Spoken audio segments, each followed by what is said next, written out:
There are gaps in time that no empire could erase. Between the rise and fall of civilizations lies a silence. Vast, deliberate, waiting. Beneath the sands of Mesopotamia, in the clay that once breathed with fire and prayer, something endures. A record of kings who ruled for thousands of years before history began. Their names were carved when the stars were different, when God still walked among men, when memory and myth were one. If the chronicles are true, they tell not of centuries, but of epochs, 241,000 years of rule, ending in a flood that washed the world clean. Yet the question remains, who were these beings that the ancients called kings, and why was their memory buried so deep? Tonight, let us return to that silence, to the tablets that survived fire, conquest, and time itself. Let us listen, quietly, to what was never meant to be forgotten. The journey begins here, where clay remembers what men do not. It begins not with a discovery, but with a discrepancy. In 1902, a British archaeologist named Hermann Hilprecht was cataloguing fragments of cuneiform tablets unearthed near Nippur, one of the oldest Sumerian cities. Among them was a list of names, kings, their reigns, and the places they ruled. It seemed at first glance to be a simple record of succession, but the numbers beside each name were impossible. One king was said to have ruled for 43,200 years, another for 28,800.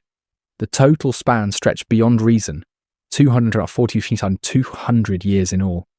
It was called the Weld Blundell Prism, a relic of baked clay inscribed in the 3rd millennium BCE. Its script was neat, deliberate, ancient even by ancient standards. But what it claimed, that civilization had existed, organised, recorded and governed for hundreds of millennia, was a direct affront to everything modern history had built upon. Scholars debated, of course. Some dismissed it as mythology, an early attempt to lend divine legitimacy to kingship. Others saw in it a numerical code, symbolic rather than literal. But a few, quietly at the edges of academia, noticed something stranger. The list was not random. Its structure followed a pattern of cycles. 10 rulers before the flood, each with reigns measured in thousands of years, followed by dynasties of shorter-lived kings after the waters receded. The division mirrored myths found far beyond Mesopotamia, in Egypt's Turin canon, in the Egyptian Shabaka stone, in the lists of Chinese sage kings, even in the Tamil Sangam texts of southern India. Everywhere the same rhythm, a long age of the gods or semi-divine rulers, followed by the age of men. The question was not whether the Sumerians had imagined it, but why so many civilizations remembered the same impossible sequence. There is a kind of pattern that refuses to die. Like a melody recurring in different keys, it resurfaces whenever humanity looks too far back. The Sumerian King List was simply the first to be found in clay rather than song. Its words spoke of Eridu, Bad Tabira, Larak, Sippar, and Shuruppak, 5 cities said to have existed before the Great Deluge.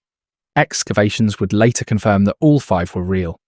Beneath their ruins lay layers of flood sediment, thick and unmistakable. The strata aligned roughly with a cataclysm around 10,000 BCE, the same period that marked the end of the last ice age. Coincidence, perhaps. But coincidence layered upon coincidence begins to feel like intention. Modern historians call such parallels mythic time. Yet myth, when repeated across continents and epochs, begins to resemble memory. The King List, with its impossible durations, might not describe the lifespan of flesh, but the longevity of reign, the continuity of knowledge, of dynasties not human but symbolic. What if those kings were not individuals but lineages? What if their rule was not measured in years of breath, but in cycles of guardianship, epochs of stewardship over a civilization we have since forgotten? In the quiet corners of museums, the prism sits under glass, unassuming, its wedge-shaped inscriptions glowing faintly under filtered light. Tourists pass by without pause. Few realise that the very object before them proposes a prehistory older than Homo sapiens as we know it. If its dates were taken literally, the first Sumerian kings would have ruled when Neanderthals still walked the earth. To dismiss it entirely is to call the ancients liars. To accept it is to rebuild the story of humanity from clay upward. When the prism was translated in full in the early 20th century, it drew the attention of scholars, who would later influence fringe archaeology and comparative mythology. Men like Zecharia Sitchin, whose interpretations of the Anunnaki transformed the King List into a cosmic document. His theories are controversial, yes, but beneath the sensationalism lies a simpler truth. The Sumerians themselves believed their rulers descended from the heavens. The phrase kingship descended from heaven appears at the start of the list. It is not metaphorical. In the Sumerian lexicon, An meant sky or heaven. Anunna were those of royal seed, literally the progeny of the sky, but to translate is to interpret, and to interpret is to choose what cannot be disproved. The archaeologists of the early 20th century, bound by the frameworks of Darwinian chronology, had no space for reigns that spanned geological ages, so they reduced the text to allegory, as scholars often do when confronted by impossible facts. Yet clay has no reason to lie. It records what it is told, unblinking. And in that unblinking record, a whisper persists, a memory of a world that lasted longer than we can imagine, then ended in a single flood. The more one reads the list, the more it resembles not a ledger, but a pattern of descent. From cosmic rulers to terrestrial kings, from heaven to earth, from eternity into time. The flood marks the boundary between the two orders of being. Before it, the world belonged to those who ruled from above. After it, kingship belonged to men. In between lies a rupture, the kind of silence that swallows libraries. It is easy to imagine the scribes at Nipia, sitting by the oil lamp's glow, tracing the names of beings they had never seen, but only heard through generations of recitation. For them, these were not myths, but lineage. The stylus pressed into wet clay like a heartbeat. They were not inventing, they were remembering. If that is true, then the King List is not merely a curiosity. It is a warning that history, as we know it, begins after an erasure. And what was erased may still echo beneath the dust of time, waiting to be heard again. In the silence that follows, one question lingers, like a pulse beneath the soil. Who were those first kings before the flood? And why did they need to be forgotten? The first layer of disbelief often hides within language itself. When modern translators rendered the Sumerian King List, they softened the words, shaping them into metaphors that fit the world they already knew. Kingship descended from heaven became a poetic phrase, stripped of its literal meaning. But in Sumerian, the phrase is more direct. Namlugal Anta Ada. The office of kingship came down from the sky. It does not speak of divine approval, but of descent. Something, or someone, came down. Archaeologists have long argued that early Sumerians were simply mythologizing their origins. But what if myth, in its earliest form, was not invention, but compression? A way of preserving truths too immense to describe. If one looks closely, this descent motif repeats across the world. The Egyptian god-kings were said to have ruled before mortal pharaohs. In Mesoamerica, the white teachers of the sea arrived after a cataclysm, bringing writing, law, and calendar. In the Andes, Viracocha emerged from the waters to rebuild humanity.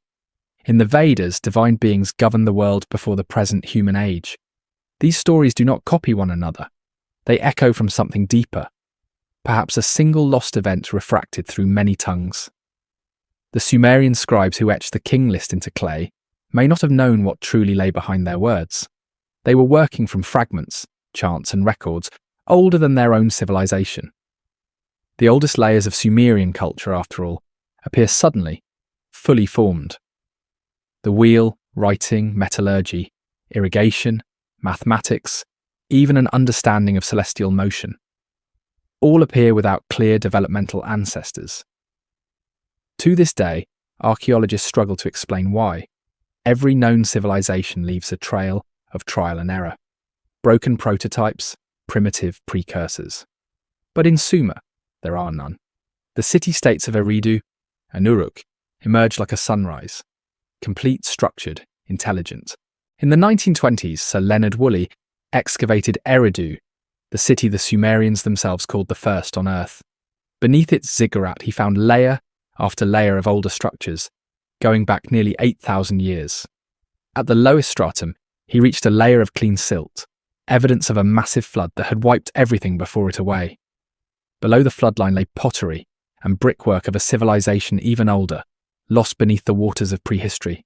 This was not metaphor, it was sediment. The same floodline appears in Shura Peak, one of the other pre-deluge cities listed on the prism. The correlation is precise.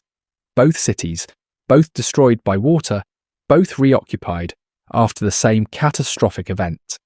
Radiocarbon dates suggest the flood struck around 10,000 to 12,000 BCE, the very boundary that geologists called the Younger Dryas, when global temperatures spiked, ice sheets melted, and sea levels rose more than 100 meters. To the Sumerians, it was the wrath of gods. To us, it may have been a comet or solar outburst. The difference is only language. What stands out is not the flood itself, but what survived it. The King List implies that the institution of kingship, the continuity of civilization, persisted through the deluge. The names before and after are different, but the function is the same, as if a remnant of something ancient endured through the catastrophe and re-established order when the waters receded. The Sumerians believed that knowledge had been preserved in hidden tablets, sealed before the flood, awaiting rediscovery. Later Babylonian texts describe antediluvian sages, Apkallu, who guided humanity after the cataclysm, teaching them how to build again. One tablet from Nineveh describes 7 of these sages, each associated with a specific art or science: music, law, architecture, astronomy, medicine, writing, and the purification of the soul. They are called the fishmen, beings who came from the sea, half human, half divine, bringing civilization to the survivors. Their leader Oannes was said to emerge each morning from the waters of the Persian Gulf and return each night beneath the waves. The story reads like myth, but the imagery is consistent. The flood as boundary, water as memory, descent as return. What if these stories describe not gods, but remnants of a prior high culture, the last keepers of knowledge from a civilization erased by the flood? Modern geology admits that sea levels rose dramatically at the end of the Pleistocene, submerging vast coastal plains that would have been ideal for early settlement. If civilization began there, its ruins now lie beneath the Gulf, under hundreds of meters of silt and saltwater. The Sumerians may have remembered them, not through ruins, but through lineage. The inheritance of symbols, measures, and sacred order. Even now, the numbers of the King List continue to provoke. Why would ancient scribes assign such enormous reigns to their rulers if they were purely symbolic? 43,200 years corresponds almost exactly to 120 saroi, the Sumerian term for cycles of 360 years. The total of 241,200 years equals 2,012 saroi, a number that mirrors precession cycles familiar in ancient astronomy. Some researchers have proposed that these durations encode astronomical data, the slow movement of Earth's axis through the constellations, the rhythm of cosmic ages. To the modern mind, this sounds speculative, yet the alignment of numbers is uncanny. The same pattern appears in Indian Yuga cycles, Egyptian Heka calendars, and Mayan Baktun counts. Different cultures, same proportions. Coincidence again? Or remnants of a shared cosmological system that once measured time not by human years, but by the turning of the heavens? It is easy, in the comfort of modern certainty, to dismiss these connections as fantasy. But the clay tablets were not written to impress us. They were not meant for an audience millennia away. They were records of continuity, the proof that kingship, knowledge and order had survived disaster before, and could do so again. The flood, in this light, was not the end of civilization, but its baptism. And still, something in the tone of the King List feels like mourning. Its precision, its cadence, its devotion to record even the impossible suggest not pride but loss. A memory carried too long begins to decay, turning certainty into reverence. The Sumerians did not say the old kings vanished, they said they returned to the heavens. Perhaps that was their way of saying, the keepers of knowledge withdrew, waiting for another dawn. Or, as the prism closes its litany of names, one can almost hear the hush of an ancient silence settling again over the cities. The scribes laid down their stylus, and history, the one we are allowed to know, began. But under that silence, a question still moves like a tide. If the kings truly came from the sky, where did they go when the flood receded? The oldest stories are often written in fragments, and the fragments hum with questions. The Sumerian King List does not stand alone. Around it orbit other texts, broken hymns, temple records, creation epics, that seem to recall the same lost era, as though each were a splinter from a single vanished chronicle. Among these, the Enuma Elish, the Babylonian epic of creation, speaks of beings who came down before the making of humankind. They fashioned the order of heaven and earth, established the laws of kingship, and divided time into cycles. When the gods were yet unnamed, it begins, and the heavens above had not been called, then they were formed. The phrase is haunting because it carries a tone of remembrance, not invention. It feels like something told by those who had seen the world remade. In Sumerian tradition, the boundary between divine and human was not sharp.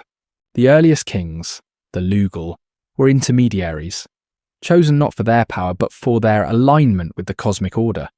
The king list's immense reigns could signify not mere longevity, but the preservation of balance between heaven and earth. Each reign was an era of harmony, broken only when the connection weakened, leading to disaster. When kingship descended from heaven, it was not simply bestowed, it was a transfer of responsibility, the binding of worlds. As we move backward in the archaeological record, however, the physical evidence grows strange. Beneath the ruins of Uruk, layers of older settlements reveal signs of sudden technological leaps, advanced irrigation channels, perfectly aligned brickwork, and temples that mirror celestial coordinates with uncanny precision. The Iana precinct, dedicated to Inanna, was built according to geometric ratios later found in Egyptian and Indus Valley monuments. Archaeologists call it coincidence. Yet geometry, like language, leaves signatures. The same ratios, one talk to quaik, no iquam, 618, 345, reappear in sites that supposedly had no contact with one another. Was there a shared origin, an invisible hand guiding these early architectures? Or were these patterns intrinsic to human intuition, rediscovered after every catastrophe? The oldest myth of Eridu may offer a clue. In that story, the god Enki, patron of wisdom and fresh waters, descends to the city from the Abzu, a subterranean realm of knowledge. He builds his temple not above ground, but half below it, surrounded by channels and basins where the sweet water of creation meets the salt of the deep. It is said that from this temple, wisdom flowed to all cities. The Abzu was no hell. It was a hidden place, a vault of the primordial. When viewed through the lens of geology, it resembles something real, an ancient coastal shelf now buried beneath the Persian Gulf. In 2006, oceanographers from Kuwait and Iraq conducted sonar mapping of the northern Gulf floor. They discovered what appeared to be a drowned river system, massive channels that once carried fresh water from Mesopotamia into the sea. At the edge of those channels lay sediment layers consistent with human habitation, 10,000 years old. The researchers proposed that this region may have been a fertile plain before the post-glacial floods. If true, the first Sumerian cities might have been built on the margins of that drowned world. Eridu, the city of the first kings, would not be the beginning, but the continuation of something older, relocated inland as the seas rose. This hypothesis, quietly discussed among a handful of archaeologists, aligns uncannily with the mythic record. The Sumerians never claimed to have invented civilization, they claimed to have recovered it. Their word for creation, Titana, also means to restore. The temple was a reconstruction of divine order lost to the waters. Every brick was a remembrance. Yet for all their reverence toward the past, the Sumerians hinted that the past itself was not stable. In their cosmology, time was cyclical but fragile. Knowledge could vanish if not renewed through ritual. The act of copying a tablet was sacred because it preserved vibration, the resonance of truth. This is why so many versions of the King List exist. Each copy is slightly different, as if each generation could only remember fragments of a once whole chronicle. The oldest copy, the WB 444 Prism, ends abruptly after the dynasty of Isin, leaving the impression that the story continues beyond our grasp. If we listen closely, the same pattern of descent and loss echoes in neighbouring cultures. The Egyptian List of Divine Kings records reigns stretching back 36,000 years, before Menes unified the two lands. The Greek historian Manetho, writing in the 3rd century BCE, cited the same figure. In China, the Bamboo Annals describe pre-dynastic rulers who lived for tens of thousands of years. Even the Bible, pared down to fit a later chronology, preserves echoes. Adam lives 930 years, Methuselah 969, and Noah 950. Lifespans shrinking generation by generation, as if the divine current were draining from the world. The question is not whether these numbers are literal, but why they all decay along the same curve. Something was diminishing. To dismiss all of this as myth is to assume that ancient peoples had no memory beyond imagination. Yet their memories align with physical evidence: a sudden flood, a sudden rise of culture, a silence before both. Archaeologists speak of the Sumerian problem, the abruptness of civilization's emergence, without precursors. The King List may not solve it, but it names it. It insists that there was something before, that humanity did not begin from ignorance, but from amnesia. In recent decades, researchers have begun to revisit this silence through new disciplines: archaeoastronomy, comparative linguistics, and even genetics. DNA mapping shows inexplicable population bottlenecks around the end of the Ice Age, followed by rapid migrations from the Near East into Europe, Asia, and the Americas. As if survivors of a single cataclysm carried fragments of a lost world outward, seeding new civilizations. They brought with them myths of floods, of skyborne teachers, of gods who measured time in stars. Perhaps those myths were not metaphors but encrypted memory, data stored in story. The King List, then, may be the oldest surviving key to decode that memory. Its impossible chronology, rather than an error, could be a calibration, an attempt to anchor human history to cosmic time. If kingship truly descended from heaven, perhaps it meant that the order of civilization, the geometry of thought itself, was modelled after celestial motion. Each reign reflected a pattern in the sky, and each collapse marked the end of an age. The flood, that dividing line, was not just water but reset, a recalibration of the Earth's rhythm with the heavens above. It is tempting to see all this as coincidence, as poetic exaggeration. Yet even skepticism requires an origin. The ancients wrote of the flood, not as myth but as remembrance. The clay holds their grief, their awe, their attempt to preserve what was once known. Perhaps we read it wrong not because they were mistaken, but because we have forgotten what memory feels like when stretched across millennia. And so, the prism endures, 4 faces of clay, covered in lines that whisper of a world erased. It does not ask us to believe. It only waits for someone to listen differently. Beneath its still surface, another question stirs, ancient as time itself. If the first civilization was not the beginning, then how many worlds rose and fell before ours? And how many more will forget? There is a strangeness that lingers in the chronology of the world, a rhythm that seems both deliberate and lost. The Sumerian King List is not just a document, it is an echo of an older system, a record that feels less like a timeline and more like a code. Each number, each name, each city carries a frequency that seems to hum beneath the surface of history. Perhaps that is why so many who have studied it, from traditional scholars to quiet heretics of the archives, describe a sense of disquiet. It does not behave like a myth, it behaves like a memory. One of the first to notice this pattern was the German Assyriologist Arno Pobel, who translated the earliest fragments in the early 1900s. He remarked that the King List's phrasing resembled not a chronicle, but a litany, a ritual invocation meant to be recited aloud. Each name follows the same cadence. In Eridu, Alulim became king. He ruled for 28,800 years. Then Eridu fell, and kingship was taken to Bad Tibira. The repetition is hypnotic, cyclical. It moves like a pulse through time. The power does not disappear, it migrates. Civilization is not destroyed, it is transferred, as if the essence of kingship, or of order itself, were a current passed from city to city, vessel to vessel. That rhythm of transfer is found again in later Sumerian hymns. One fragment from Lagash speaks of the me, the sacred laws or archetypes of civilization. The me of kingship, the me of wisdom, the me of truth, of song, of art. These me were said to be gifts from the god Enki, stored in the Abzu and brought to humankind. When the balance of me was broken, disorder followed.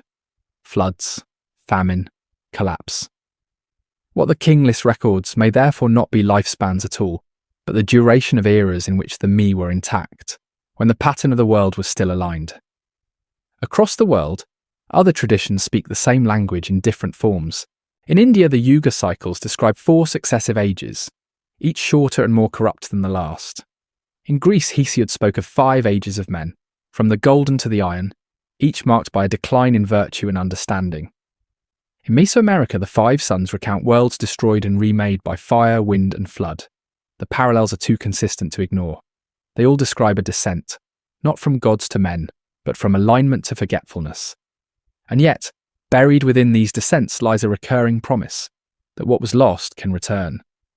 The Sumerians believed time was not linear but circular, that when the cycle completed, kingship could once again descend from heaven. The phrase occurs twice in the King List, once at the beginning, before the flood, and once after it. 2 descents, 2 worlds. Between them, the silence of water. In the late 20th century, physicists studying orbital mechanics noticed an uncanny correlation between ancient time cycles and astronomical phenomena. Precession, the slow wobble of Earth's axis, completes a cycle roughly every 25,120 years. Divided into 12 segments, each corresponding to a zodiacal age, it yields periods of approximately 2,160 years. Durations that appear in Egyptian, Hindu, and Mayan records. Some researchers have noted that the total reign of the pre-Diluvian kings, 240,200 years, equals nearly 10 full precessional cycles. If this was coincidence, it was an exquisite one. If not, it suggests that the ancients measured kingship not by lifetimes, but by the turning of the heavens. The ruler was the embodiment of cosmic order, his reign the duration of a celestial harmony. Such thinking feels alien to us, because modern time is mechanical, not sacred. But for the Sumerians, time was alive. The priestly scribes who maintained the King List were not chroniclers, but keepers of rhythm. Their duty was not to measure history, but to maintain its resonance. When that resonance failed, when humanity lost attunement with the heavens, floods came, stars shifted, and epochs closed. What we call catastrophe, they called recalibration. The question that follows is dangerous. If civilization before the flood was real, where are its ruins? Archaeology insists there are none, but the absence of ruins is not the same as proof of absence. The world of 12,000 BCE was not ours. Sea levels were lower by more than 100 metres. Vast plains now buried beneath the Gulf, the Mediterranean, and the Indian Ocean would have been habitable. Today, sonar surveys of continental shelves reveal anomalies. Rectilinear formations off the coast of India, at Dwarka, submerged walls near Yonaguni in Japan, ancient channels beneath the Persian Gulf. Mainstream science explains them as natural, but nature too carves memory into stone. When the Sumerians wrote of the flood, they described not only destruction, but the preservation of knowledge. One late Babylonian tablet tells of Zeus Sudra, the man who built a great vessel to save the seed of mankind. The gods instruct him to preserve the writings of the before time in sealed containers. After the deluge, he is taken to dwell in the land of the crossing, beyond the rivers. The story would later be retold in the Akkadian Atrahasis epic, then in the Epic of Gilgamesh, and finally in the Bible's tale of Noah. But in the earliest Sumerian version, what Ziusudra saves is not life. It is information. If these texts preserve even a kernel of truth, then perhaps somewhere, deep beneath the shifting sediments of the Gulf, lies the archive of that forgotten world. It may never be found, because time erases what we no longer remember to look for. The clay tablets we do have are fragments of fragments, the afterimage of something luminous. Still, a whisper of continuity remains. After the flood, the King List resumes with a curious phrase. Kingship was taken to Kish. Kish, the first post-Diluvian city, the cradle of renewed order. Archaeologists have excavated its mounds and found artifacts of sudden complexity, cylinder seals, standardized bricks, and a fully developed script that appears without precedent. It is as if the survivors of the flood began again, carrying memory in their hands but not in their names. Civilization, reborn yet incomplete. Every era has its guardians, the ones who remember even when others forget. The King List may be their message to us, that the order of the cosmos once touched the earth, and that forgetting is the true catastrophe. Its numbers are not exaggerations, but echoes of vast rhythms we no longer perceive. Perhaps this is why the text still unsettles us. It implies that human history did not begin with ignorance but with loss, that we are not climbing toward knowledge, but recovering fragments of what was once whole. To admit that is to concede that the story of civilization might be cyclical, and that another flood, of water or of forgetting, will come again. Somewhere between the first descent and the second, between heaven and clay, a single question remains suspended, like dust in still air. What if the kings of old never vanished at all, only withdrew waiting for the next cycle to begin? There is a peculiar silence that follows every flood, a silence in which the world relearns how to speak. When the waters receded and the cities rose again, the Sumerians did not begin from nothing. They began with remembrance, with echoes of songs older than soil, symbols older than language. To them the world had ended and begun many times. Each rebirth was not invention, but recovery. Each temple, each tablet, each ritual was an attempt to reassemble what had been scattered. It is within that silence that the first scribes appear. Around 3200 BCE in the city of Uruk, they pressed reeds into clay, inventing cuneiform, a script both visual and tactile, an imprint of thought in earth. To modern historians, this was the birth of writing. But to the Sumerians, it was an act of restoration. The word for to write, dubsar, also meant to inscribe what was known before. The tablet was not a new tool. It was a key to recall what had been forgotten. The earliest texts we possess are not poems or laws, but lists of names, measures, and lineages. Perhaps this was how the King List began, as a way to reorder the world after its collapse. What the Sumerians did, other peoples would echo centuries later. In Egypt, the first hieroglyphs appear abruptly, fully formed, complex, symbolic. In the Indus Valley, seals with undeciphered signs emerge, already standardized. In China, the oracle bones bear inscriptions that seem to come from nowhere. Civilization, in each case, arrives not like dawn but like memory, returning after sleep. This suddenness troubles archaeologists. They search for prototypes, for gradual evolution. But memory is not evolutionary. It is recursive. It returns in flashes, not in increments. The Sumerians themselves seem to understand this. Their myths often describe knowledge as something that sleeps, waiting to be awakened. In one hymn to Inanna, the goddess of wisdom and love, she descends to the underworld to retrieve the lost me, the laws of civilization, from the depths. She brings them back one by one. The me of truth, the me of weaving, the me of kingship. It is a story not of invention but of recovery from darkness. The underworld, like the flood, is another metaphor for forgetting. And yet, as the King List moves into the dynasties of flesh and blood, the tone shifts, the reigns shorten, the kings become mortal. The language grows precise, bureaucratic. The divine cadence fades into the hum of administration.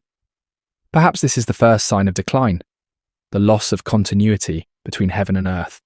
Where once the king was a mediator between the cosmic and the human, he now ruled through law, conquest, and record. The scribes continued to write, but the clay began to remember differently. It no longer sang, it counted. Still, beneath the practical records, echoes persisted. In temples, priests chanted creation hymns that recalled an older world.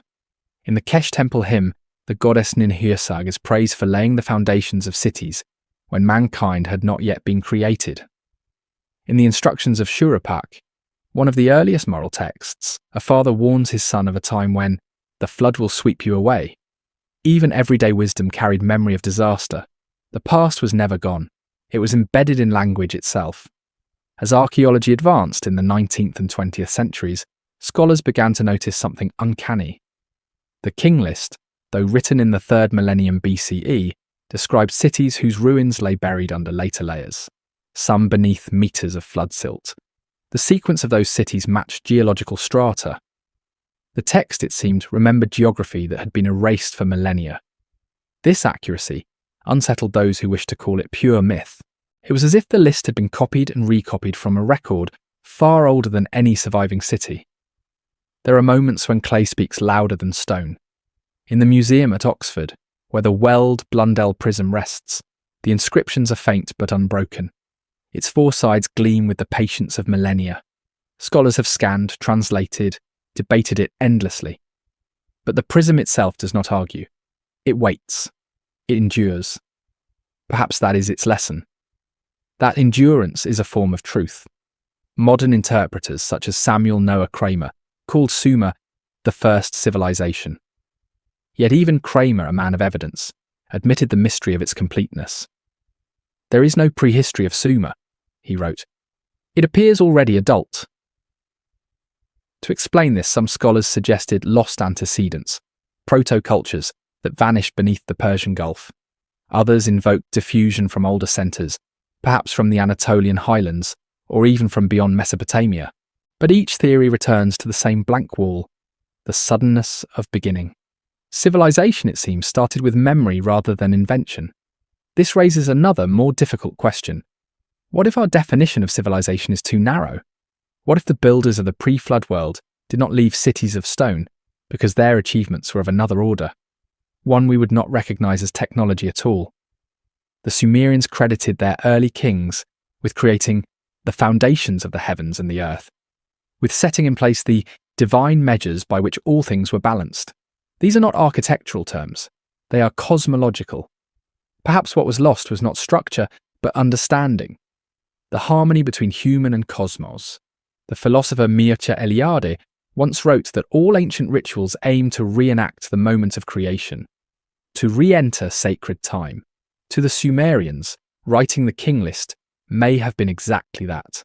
By reciting the names of ancient kings, they were not preserving history, they were renewing it. Each recitation restored the link between present and primordial. The tablet was not a record, it was an invocation. But over time, the meaning of these invocations faded. As empires rose and fell, Akkadian, Babylonian, Assyrian, the King List became a relic, then a curiosity. By the first millennium BCE, few could read the old cuneiform texts. The clay slept again, this time under the ruins of the very temples that had once revered it. The memory folded inward, sealed in dust. When those tablets were unearthed in the 19th century, the world was unprepared for what they said. A civilization that predated Egypt, that spoke of reigns lasting hundreds of millennia. It did not fit within the narrow corridor of accepted chronology, so the text was reinterpreted, reduced, mythologized. But perhaps that was necessary. For to believe it literally would have been to confront an unbearable possibility, that human history is not the story of progress, but of recovery, that we are the children of survivors, still piecing together the echoes of a world before memory. And if that is true, then one question ripples quietly through time, refusing to drown. If writing was the act of remembering what came before, who first whispered those names to the clay? And what world had already been lost when the first line was pressed into wet earth? Every civilization begins by naming the past. In the Sumerian world, names were more than designations. They were vessels of essence. To name something was to give it breath, to sustain its memory in clay and sound. The King List, for all its impossible chronologies, is built upon this faith, that to speak the names of the first rulers is to keep the order they once embodied alive. But there is another layer to this act of naming, one less visible and more unsettling. For within those ancient syllables lies a memory that seems older than Sumer itself. Take the first name, Alulim. The tablet says simply, "In Eridu, Alulim became king. He ruled 28,800 years." The word Alulim appears nowhere else in the known Sumerian lexicon. Its etymology is uncertain. Some have suggested it comes from Alu, meaning city, and lim, shine, or life. Others think it hides a Semitic root, meaning those from above. To the Sumerians, however, the meaning may not have mattered. Alulim was not a person, but a title, a symbol of the first descent of order. He was the one who brought kingship from heaven. His reign marks the first pattern, the first alignment between the sky and the earth. Then came Alalgar of Bad Tibira, Enmenlu Ana, of Larak, Enmengalana of Sippar, and Dumuzi of Shuruppak, the shepherd king. Each ruled for tens of thousands of years. Each name carried an echo of function: the wise of men, the great among men, the faithful shepherd. These are not genealogies but archetypes. The teacher, the builder, the watcher, the shepherd. They represent not individuals but the forces that once governed the world. When later texts mention the Anunnaki, the princes of Anu, or offspring of heaven, they are described as the council that appointed these early kings. They were not gods in the later mythological sense, but beings who mediated between heaven and earth. Their function was order, not worship. The King List, then, can be read as a record of that mediation. The succession of epochs in which cosmic and terrestrial order were aligned through these appointed rulers. The scholar Thorkild Jacobsen once proposed that the King List represents the evolution of human consciousness, the transition from divine kingship to human governance. But what if it is the reverse? What if it documents the withdrawal of the divine from the material world? Each successive reign shorter than the last, each dynasty closer to mortality, each cycle a dimmer echo of the one before. What looks like progress may be decay. Archaeology lends the pattern a strange parallel. The oldest strata of Sumerian civilization, Eridu, Uruk, Bad Tabira, reveal extraordinary precision in construction. Later levels show cruder workmanship, less symmetry, more improvisation. The oldest is not the simplest, but the most refined. This inversion of expectation recurs in other regions. At Göbekli Tepe, in Anatolia, 12,000 years old, the stone pillars are carved with geometric exactness, beyond the skill of later Neolithic villages nearby. It is as if humanity began at the summit and has been descending ever since. In this context, the King List reads like an obituary for a forgotten order.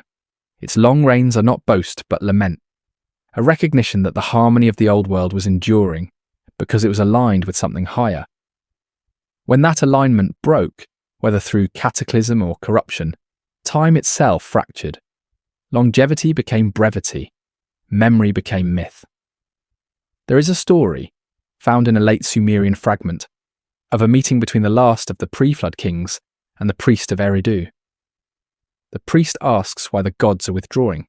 The king answers, "Because men no longer hear the stars." The line is ambiguous yet powerful.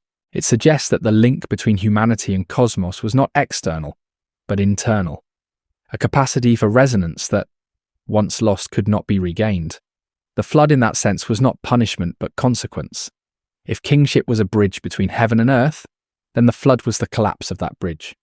What followed was rebuilding, but on foundations of clay rather than light. The post-Diluvian kings, Etana of Kish, Enmerka of Uruk, Gilgamesh of Uruk, were men who sought the heavens but could no longer reach them. Their myths are quests for what had been lost. Etana's flight on the eagle's back, Gilgamesh's search for immortality. The continuity of these stories is not accidental. They are expressions of the same longing, the ache for reconnection with the source from which kingship first descended. In the Epic of Etana, preserved on tablets from Asher, the hero ascends to heaven to retrieve the plant of birth, which would grant fertility to his barren city. He rises through layer after layer of the sky, each brighter and more rarefied, until fear drives him back. The story ends abruptly, as if the scribes themselves were uncertain whether he succeeded. Yet in its imagery, we glimpse the memory of a world in which ascent was once possible, when heaven was not distant but adjacent. Modern minds, trained to read myth as metaphor, reduce these ascents to allegory. But to the ancients, the sky was not abstraction. It was the living map of time. Each star, each planetary motion, mirrored an order reflected on Earth. To say that kingship descended from heaven may have meant that the order of governance followed celestial law, the same geometry that governs orbits and tides. When that law was broken, chaos entered the world. In the ruins of Sippar, the city of Enmengalana, the great among men, archaeologists uncovered thousands of clay tablets devoted to astronomical observation. Some date back to the earliest dynasties. Their precision is startling. They chart the risings and settings of Venus, the lunar cycles, even the precession of the equinoxes. How did the earliest city dwellers know this? There are no signs of trial and error. the system appears complete from its first record. The scribes of Sippar did not invent astronomy, they were continuing something. As the ages turned, the celestial knowledge that once guided kings became the guarded secret of priests. The open connection between sky and earth narrowed to a ritual, a calendar, a code. By the time of Babylon, kingship no longer descended but was conferred through coronation. The heavens were now observed, not inhabited. Humanity had moved from participation to observation. Perhaps that is the true meaning of decline, the loss of direct resonance with the cosmos. The early kings ruled for tens of thousands of years because they lived within cycles of celestial proportion. Their reigns were vast because their consciousness was vast. When humanity forgot how to align with those rhythms, time itself shortened. Life became linear, mortal, measurable. And so, the King List stands not as record, but as mirror. It reflects back to us a forgotten scale of being, one in which history was measured not by events but by harmonies. The clay remembers what we no longer do. That civilization was once a song between earth and sky. In the quiet between translations, when the stylus marks fade into shadow, the question remains, fragile, persistent, unresolved. Did kingship truly descend from heaven? Or have we only forgotten how to hear it when it calls?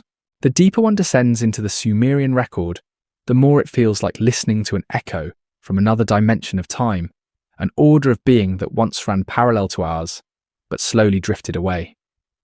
The tablets, though inert and mute, seem to vibrate with something alive.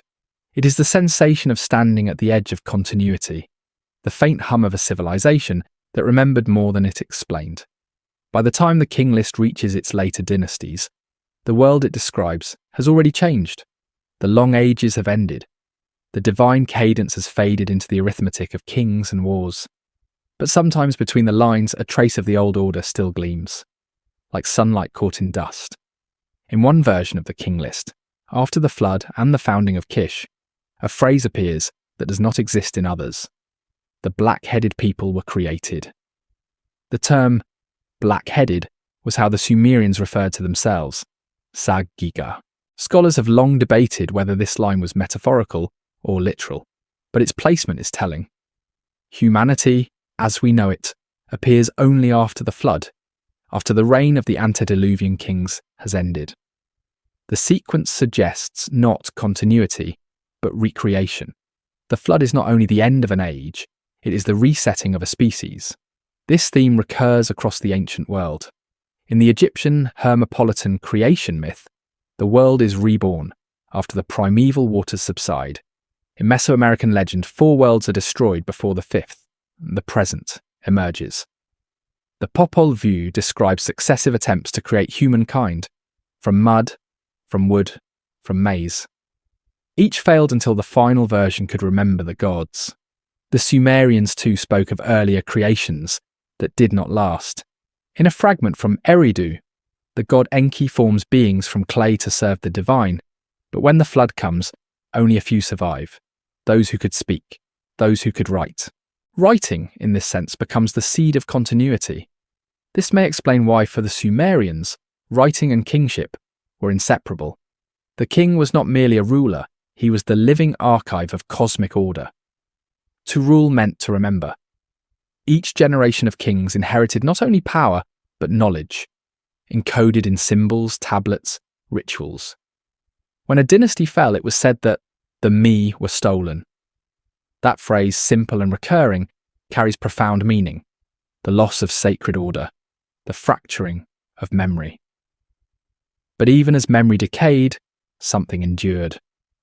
The Sumerians built their temples, the ziggurats, not only as houses of gods, but as instruments of alignment. Their step design mirrored the cosmic mountain, the axis between heaven and earth.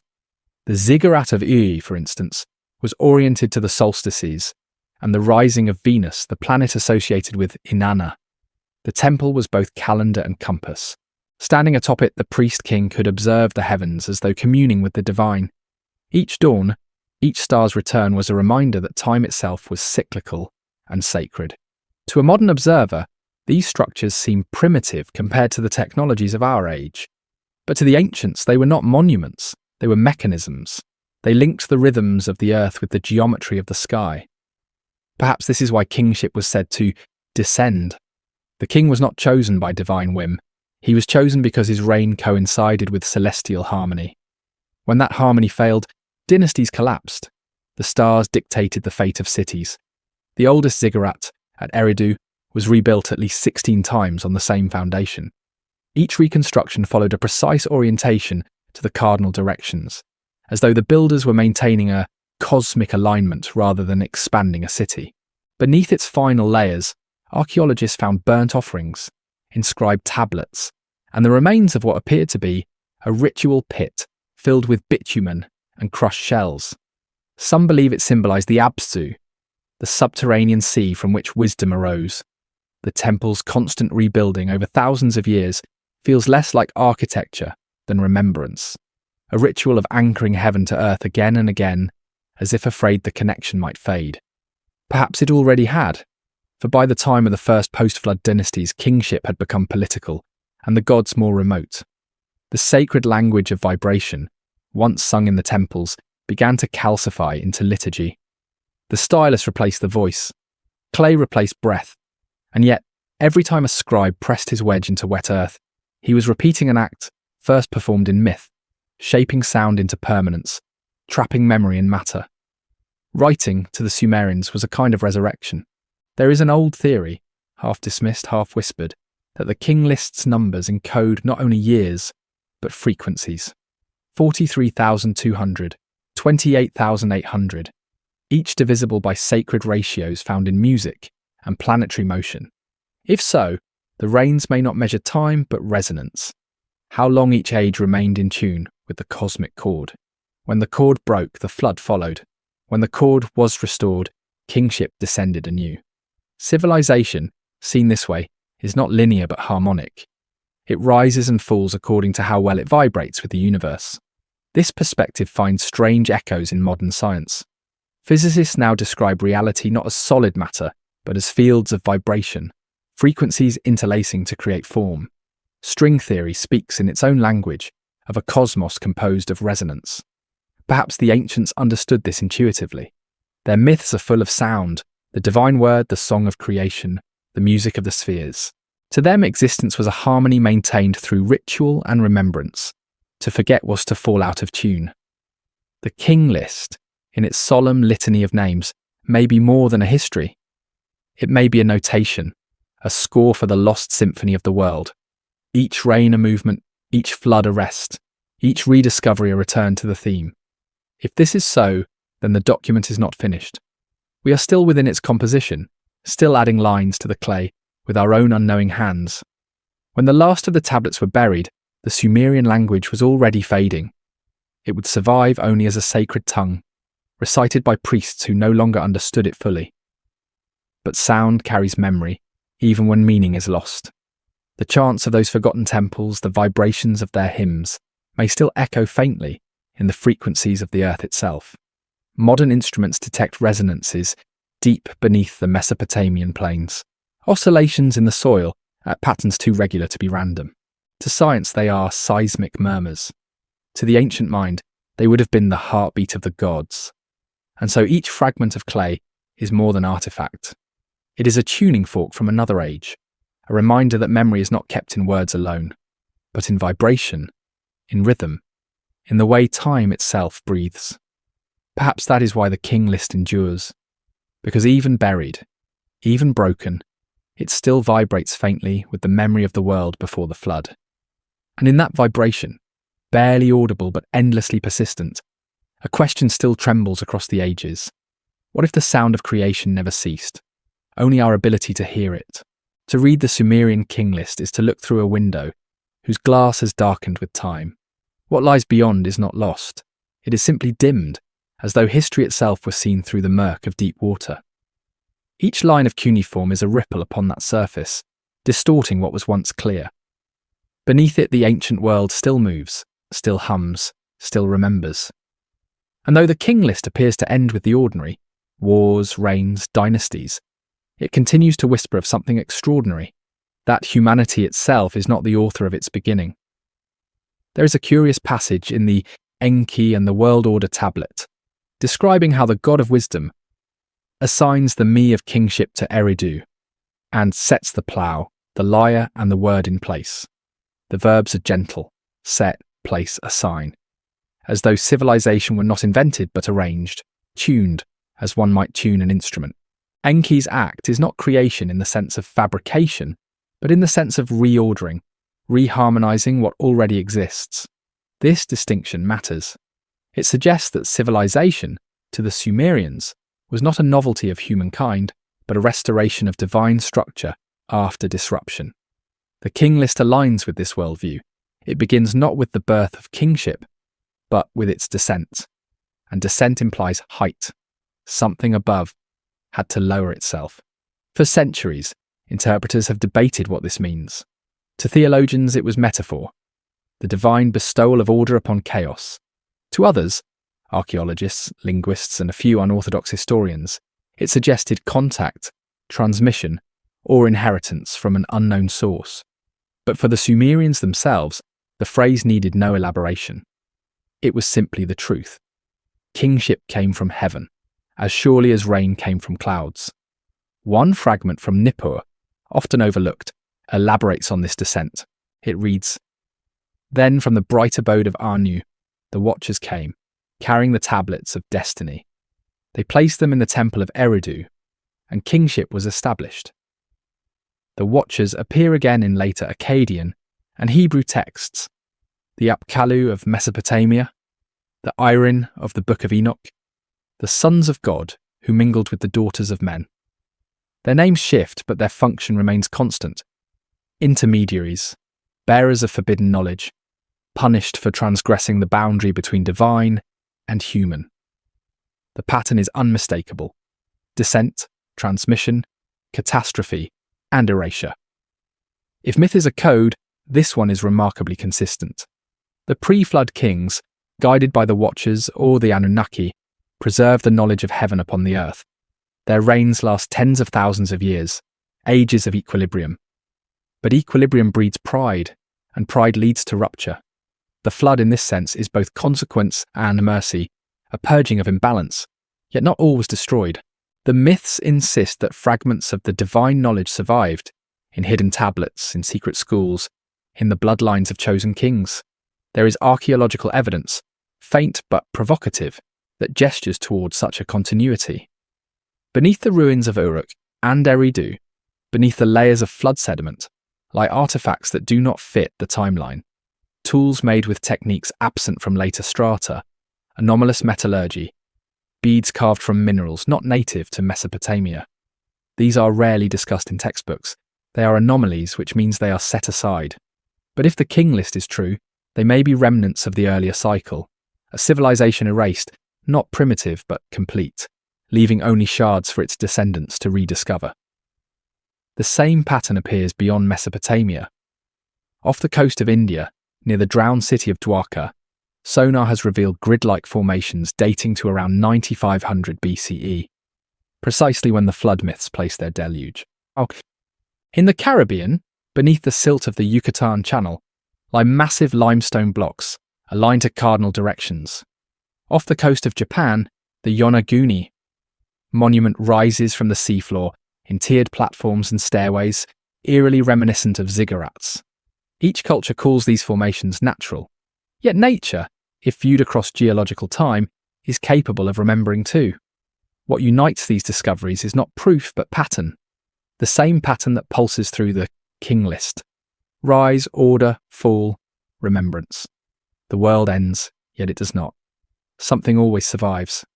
The survivors rebuild, guided by memory or intuition, repeating the forms of the past without knowing their origin. Civilization in this sense is not invention but echo. Perhaps this is why the Sumerians placed such sacred emphasis on measurement. To them, numbers were not tools but truths. The same numerical codes that describe the reigns of kings also govern their architecture, their music, their astronomy. 6D, the sacred base of Sumerian mathematics, was not arbitrary. It was the harmony between the 12 signs of the heavens and the 5 visible planets, plus the 2 luminaries, sun and moon. To count by 60 was to count in resonance with the cosmos, time, weight, and distance were all expressions of the same proportion. To measure the world was to remember it. This obsession with measure extended into their conception of fate. The tablets of destiny, mentioned in several myths, were not symbolic scrolls, but literal devices, etched records of celestial decrees. Whoever held them, it was said, could command reality itself. To modern ears, this sounds like fantasy, yet it hints at something profound: the belief that the structure of the cosmos could be read, and that to read it was to participate in creation. The King List, in this light, is one of those tablets, a human attempt to preserve divine proportion after the loss of direct communion. Even the word Sumer, Ki and Gi, in their own tongue, means the land of the lords of brilliance. They saw themselves not as originators, but as inheritors of a light that came from elsewhere. Whether that light was literal or metaphorical, no one can say. But every myth of descent carries with it a longing for return. The Sumerians expected that one day kingship would again descend from heaven. It was not prophecy, it was remembrance of a cycle still turning. Modern historians often see such ideas as poetic excess, metaphors for political or astronomical phenomena, yet the consistency of these patterns, across cultures and epochs, demands attention. Either humanity collectively imagined the same sequence of events without contact, or they preserved fragments of a shared prehistory. If the latter is true, then the King List is not anomaly, but evidence. Still, it resists explanation. The clay refuses to yield its full meaning. Even now its inscriptions outlast their interpreters.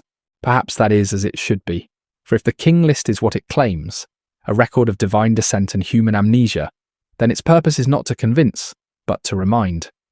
It does not demand belief, it invites recognition. Somewhere buried beneath the sediment of time lies the rest of the story, the missing half of the descent. The question that lingers, soft and unresolved, is not whether kingship came from heaven, but whether we will know it when it returns. To walk through the ruins of Mesopotamia today is to feel time folding inward. The air is dry, the ground salted by ancient floods, the wind moving through layers of forgotten cities. Beneath each ruin lies another, and beneath that another still, a vertical record of memory turned to dust.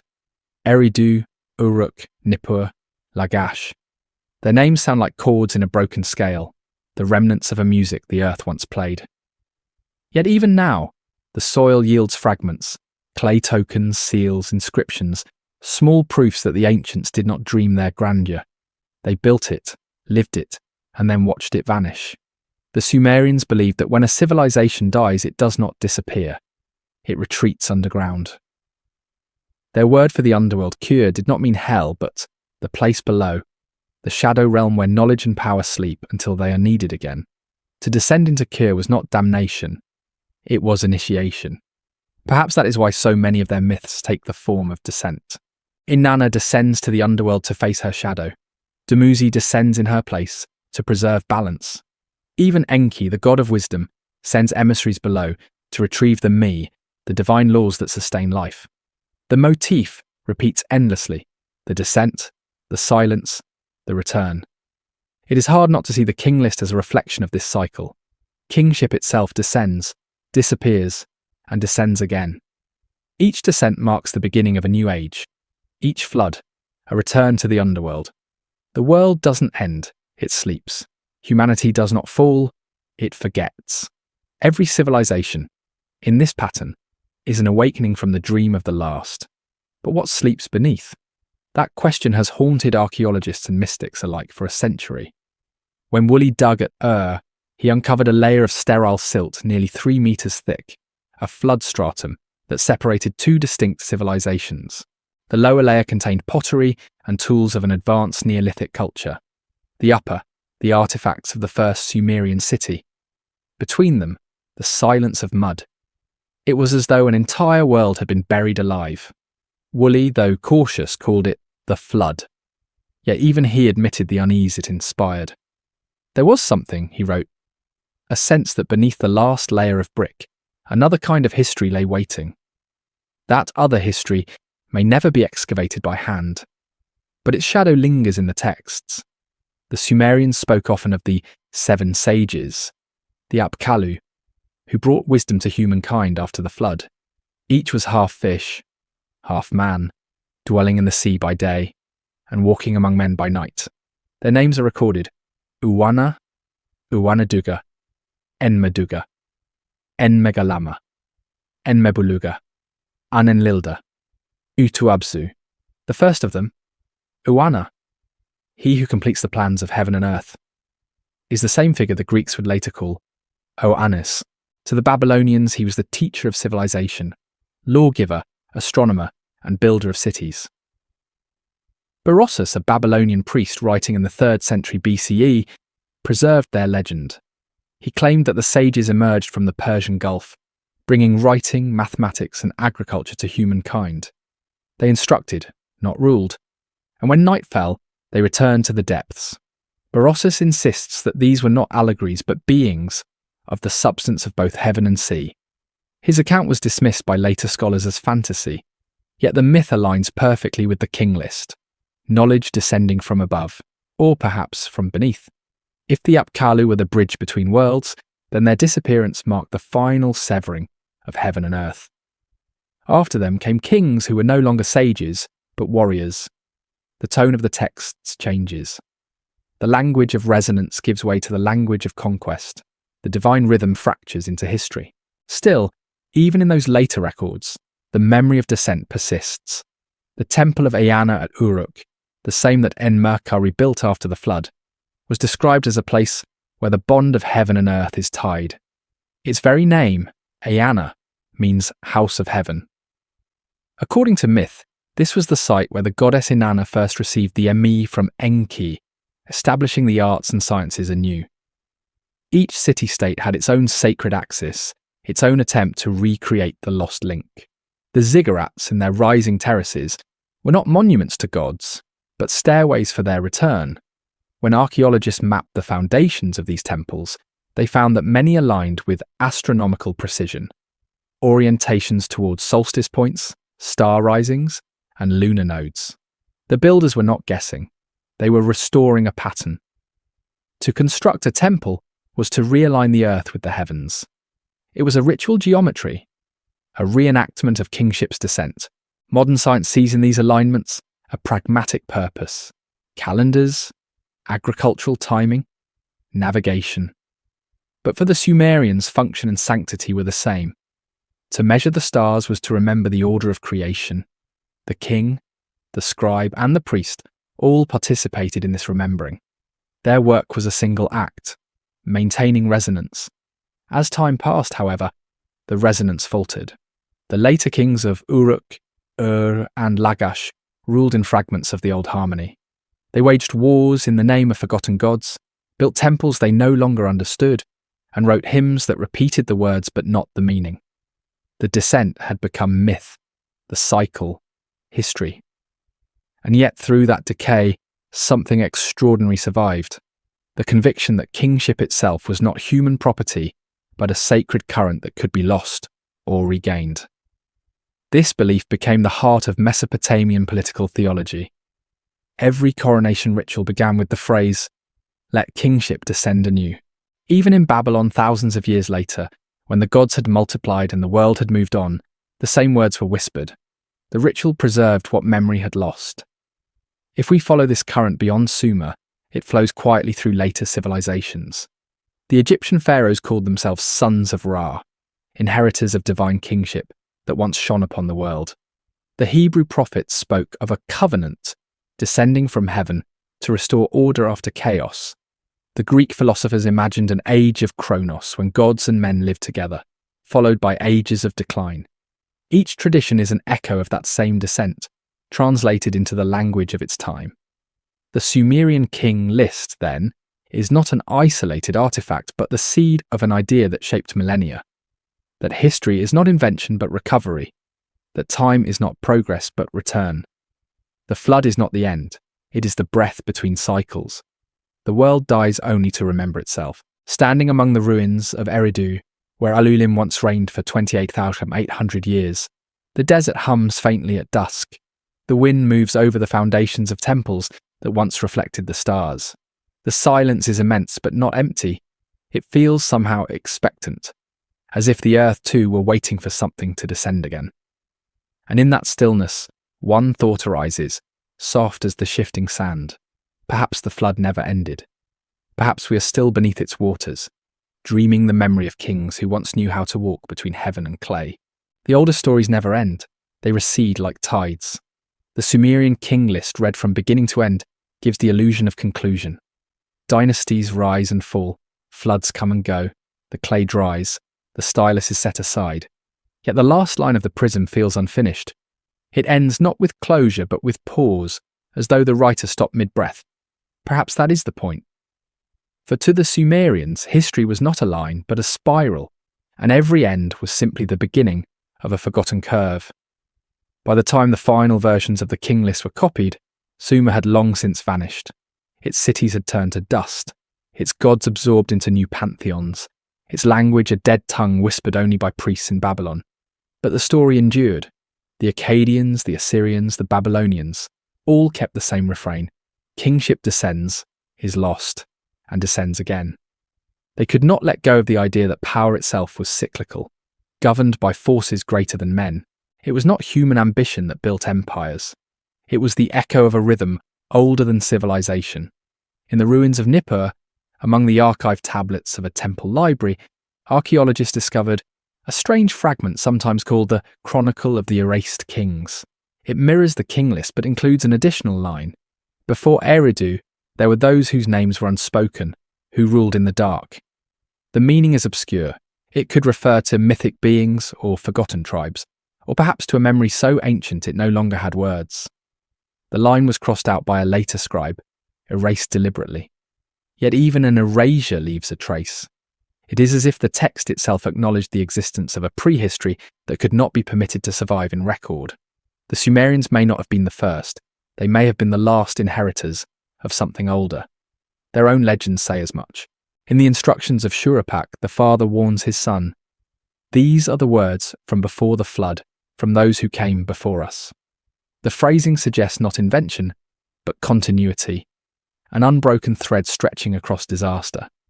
If that thread exists, it would mean that the memory of a world before the flood was not myth but lineage, and that lineage, encoded in symbols and ratios, may still whisper beneath the languages we speak today. Consider how the architecture of the ziggurat mirrors pyramids across the globe, how the base 60 system of Sumer survives in our hours and minutes, how the 7 sages reappear as the 7 rishis in India, the 7 wise men of Greece, the 7 builders of the heavens in Maya myth. These are not coincidences, they are resonances. The shape of the story remains even when its names change. Something beneath humanity's collective memory is recursive, an inheritance we do not consciously remember but cannot fully forget. Modern science offers its own faint confirmations. Genetic studies show a sudden contraction of the human population near the end of the last ice age, a bottleneck consistent with a global cataclysm. Around the same period, geological evidence reveals sudden rises in sea levels, continent-wide flooding, and atmospheric shifts linked to cometary impacts. To the ancients, these were divine judgments. To us, they are data. Yet both describe the same event, an ending so immense it erased memory itself. And still fragments persisted. Myths of the flood, the descent and the rebirth appear in every culture: Sumerian, Hebrew, Greek, Chinese, Polynesian, Andean. They carry identical structures: the survival of a chosen few, the preservation of knowledge, the rebuilding of order. What connects them is not geography but recurrence. If civilizations before ours fell, they did so in the same pattern we are living now: ascent, pride, rupture, flood, rebirth. Perhaps the King List was meant as a warning, not a record.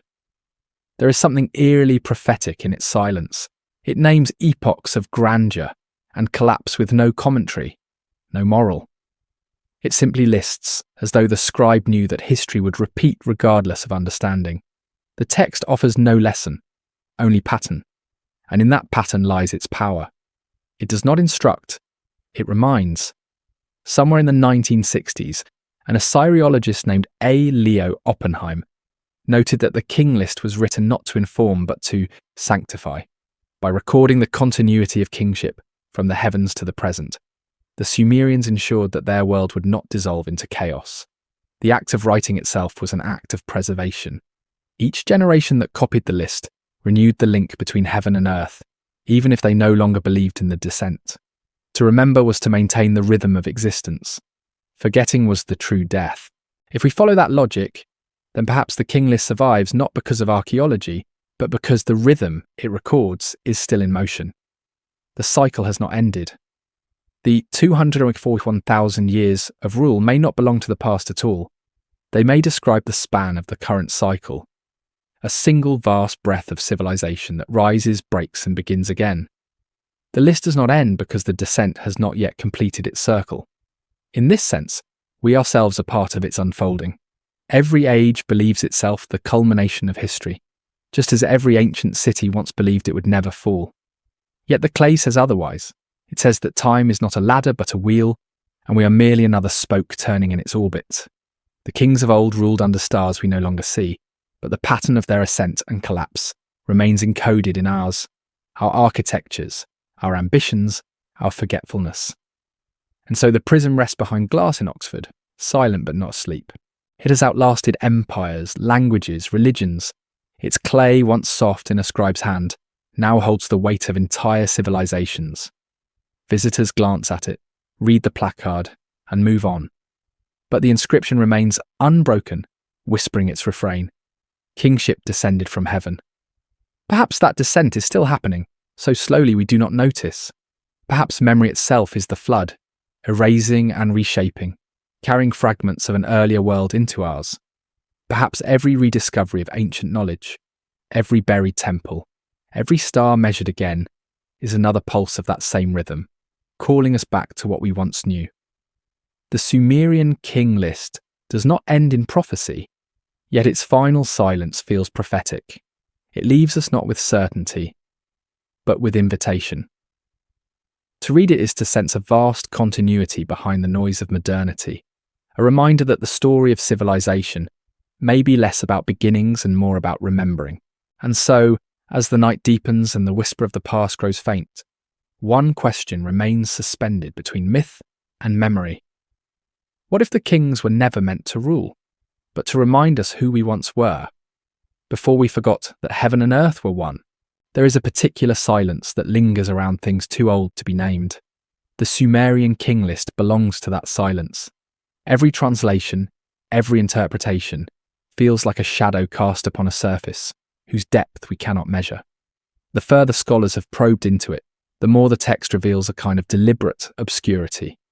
As though it was written not to explain but to conceal, to guard a pattern only the initiated could truly perceive. Perhaps that is why so many copies of the King List differ. In one version there are 10 kings before the flood, in another 11. In one the reigns are longer, in another shorter. Yet the total, 241 and 200 years, remains constant. Such precision within variation is not coincidence. It is code. The scribes may have been less concerned with linear truth than with resonance, with preserving the vibration of an idea through time, even if the surface detail shifted. The clay was their frequency, the stylus their tuning fork. One fragment from Larsa contains an additional column almost never mentioned in popular retellings, a list of the years of forgetting. Between dynasties, the scribe has etched brief lines of wedge-shaped marks, tallies with no names, no cities, no kings, just silence measured in numbers. Historians call them scribal errors, but perhaps they were something else. The acknowledgement of gaps in memory, eras when kingship had withdrawn from the world, when the divine order was absent. To measure the silence is to affirm that it exists. This notion, that the absence of knowledge must itself be recorded, is deeply Sumerian. Their entire worldview revolved around maintaining balance between being and non-being, presence and void. The flood was the ultimate void, the unmaking of form, but it was also fertile. From it, new order could emerge. To them, destruction was not punishment, but preparation. The silence was the soil of renewal. It is in this silence that the most haunting figure of Sumerian myth arises, the one called the Watcher of Eridu. His name appears only once in a fragment too damaged to translate fully. What survives reads, "He who kept the count of years before the descent. He who sealed the tablets of remembrance beneath the waters." The fragment breaks off, but the implication is clear. Someone or something preserved the record before the deluge. If true, the King List is not the work of post-flood scribes at all. It is a transcription of older tablets, hidden and later rediscovered when kingship returned to Kish. This hypothesis finds subtle support in archaeology. Several early tablets from Eridu bear peculiar mineral signatures. The clay contains trace elements not found in Mesopotamian riverbeds. The tablets appear to have been made from imported or ancient material, as if copied from relics long buried. Their wedge impressions are deeper, almost carved rather than pressed, suggesting reverence rather than routine. To the scribes, these were not just records. They were relics of power. If kingship truly descended from heaven, perhaps it did so through knowledge, the memory of laws, measurements, harmonies that once ordered the cosmos. The first kings, then, were not conquerors but custodians of a sacred rhythm. Their reigns were epochs during which the world remained in tune with that rhythm. When they fell, the alignment failed. And when alignment failed, catastrophe followed. This pattern, alignment, corruption, collapse, renewal, defines not only Sumerian history, but nearly every cosmology that followed. The Greeks would call it the Great Year, a cycle of ages in which the world moves from gold to iron and back again. The Hindus named it the Yuga system. The Maya measured it through the bucktoons of their long count. Each expresses the same recognition. That time itself breathes, expanding and contracting like a living being. Civilization is not progress but respiration. The King List, in its vast numbers, may be the earliest attempt to calculate that breath. The longer one studies these texts, the more their mathematics resemble astronomy. The total reign of the pre-flood kings, 244,200 years, is divisible by the Sumerian Sa, a unit of 3,600 years associated with the orbit of Nibiru, the wandering star mentioned in later Akkadian lore. Whether Nibiru was a planet, a star, or a symbolic reference to precession, its inclusion shows that the ancients linked their history to the motion of the heavens. The reigns of kings were the reigns of stars. In this light, the King List becomes less a chronicle and more a cosmic ledger, a synchronization of earth and sky. Each dynasty marks an age, each city a constellation. When the heavens shifted, so did kingship. The fall of Eridu corresponds roughly to the precessional shift from the age of Leo to Cancer. The rise of Kish aligns with Gemini. To the Sumerians, these transitions were not coincidences. They were the very mechanism of time. Some modern scholars have hinted at this connection, though few state it plainly. The late Giorgio Bucciolati, while excavating at Tel Mozan, wrote of a celestial template embedded in early Mesopotamian urban planning. The orientations of the oldest temples match stellar declinations thousands of years out of date, suggesting they were designed according to a memory far older than the cities themselves. In other words, the builders were following a map of the sky that no longer existed. It is this persistence of memory, beyond usefulness, beyond reason, that defines the ancient mind. The Sumerians did not remember because they needed to. They remembered because remembrance itself maintained the world. To forget was to invite dissolution. Right. The act of reciting the King List, then, was not about history. It was about keeping the universe coherent. And perhaps this is why, even after millennia of translation and decay, the text still moves us. It speaks not to our intellect, but to our buried instinct that time is not random, that something vast and rhythmic moves beneath the surface of events. The same instinct that draws us to cycles of stars, to tides, to seasons. We feel it even now, though we no longer call it kingship. In the quiet of the museum where the prism rests under glass, its surface glows faintly in artificial light. The cuneiform wedges, once soft impressions of breath and clay, now resemble constellations, tiny marks connected by invisible lines. To gaze upon them is to look at a map, not of land but of memory. And in that moment, one begins to suspect that the descent of kingship was never about rulers at all. It was about consciousness itself, the descent of awareness into matter, the long experiment of remembering through forgetting. Humanity, in this view, is the continuation of the King List, the latest line in an unbroken sequence of awakenings. If so, the story has not ended. The clay has only paused between inscriptions, and somewhere perhaps beneath another layer of silt or in the quiet corridors of thought, the next line waits to be written. What it will say depends on whether we choose to remember. Somewhere between archaeology and myth, there is a threshold where memory dissolves into vibration. The Sumerians lived upon that threshold. To them, the act of remembering was not confined to thought or record.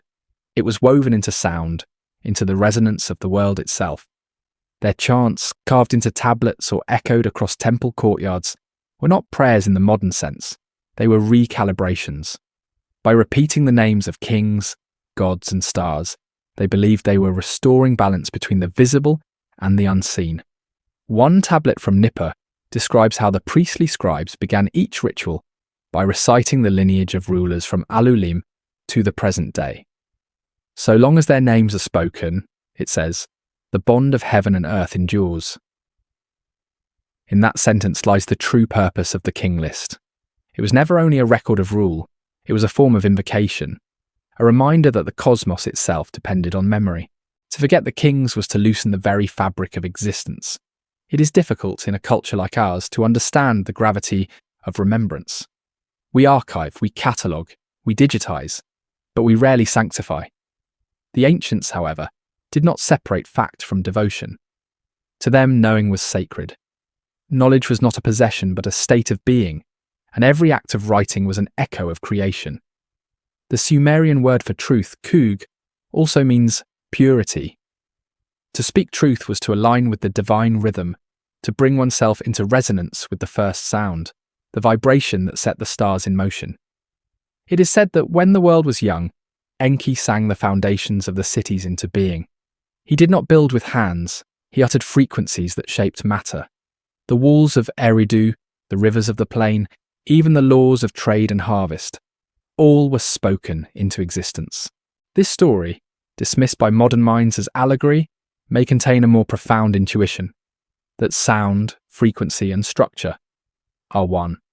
Modern physics, in its own language, suggests the same. The universe, at its most fundamental, is not matter but vibration. Every atom oscillates, every form hums. The ancients may have known this, not through instruments, but through attention. The King List can be read, then, as a harmonic document.